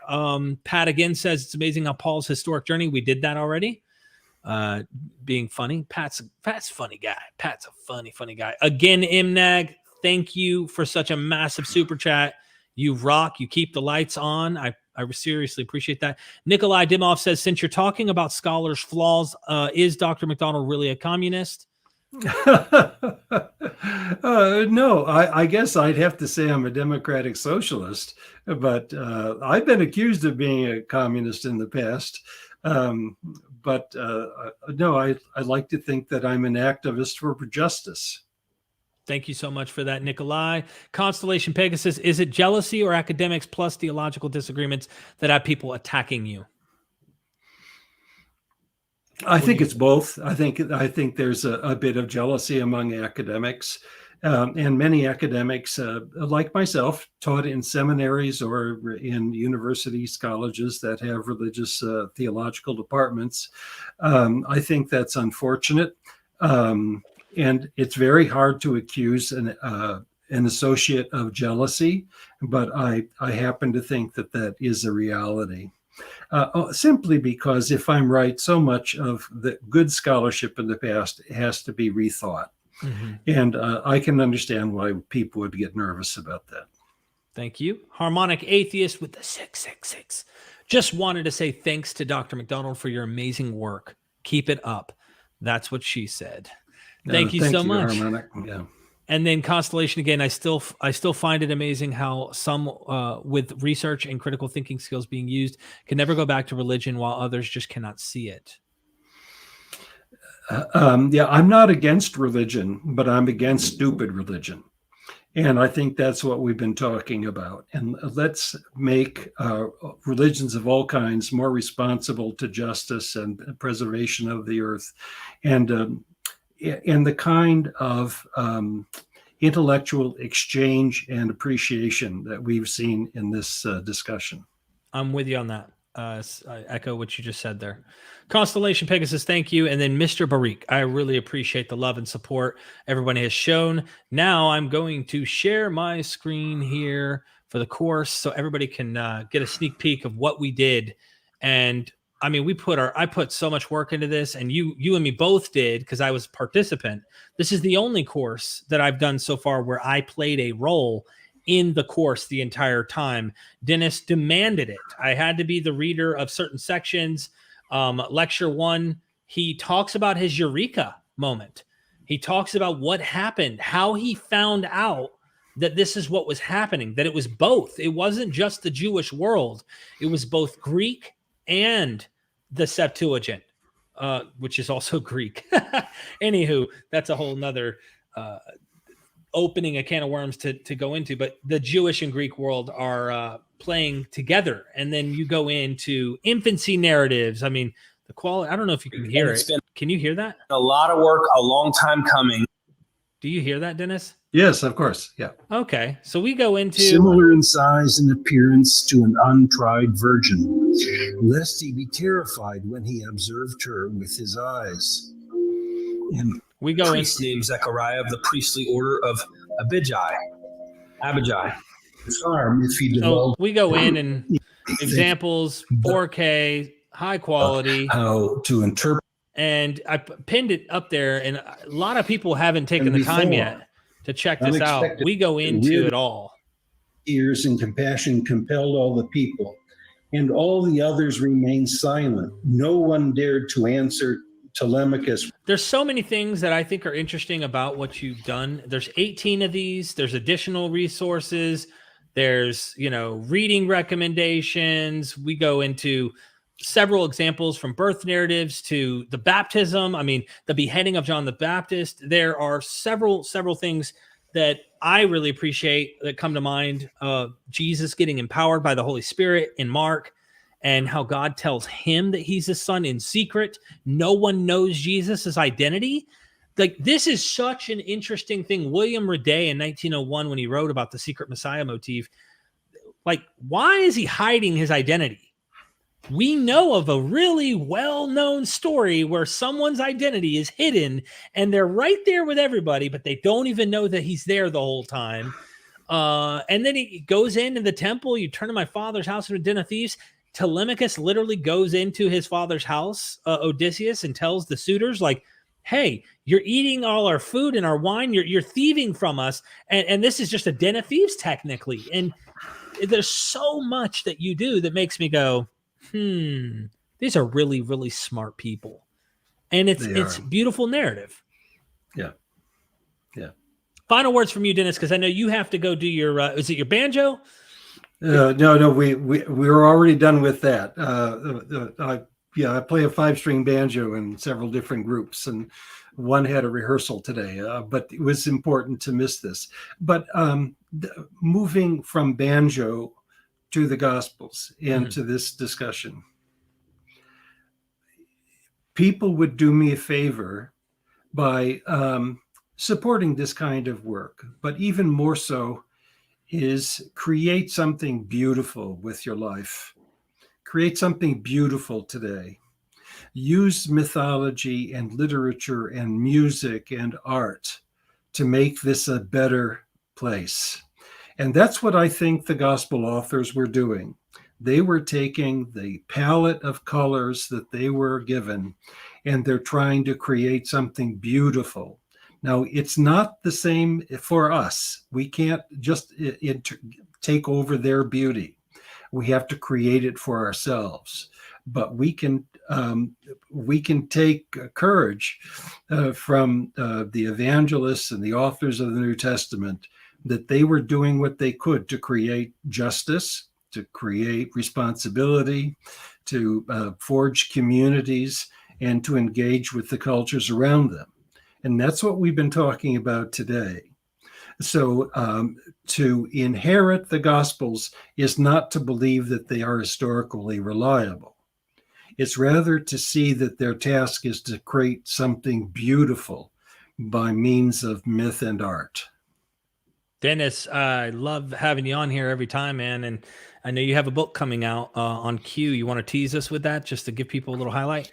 Well, the title is Homer and the Quests for Q and Jesus. And believe it or not, by understanding the Homeric imitations in the Gospels, one has a much clearer idea of the rest of the New Testament, or the rest of the Gospels, and where they're getting sayings and parables and that kind of thing.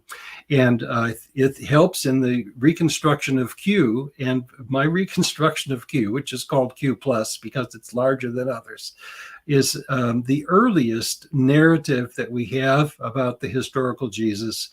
And even though I wouldn't be a fan of attributing any single saying to Jesus, I think with the posture of Jesus in the Q document is very similar to what we find in Paul and Josephus.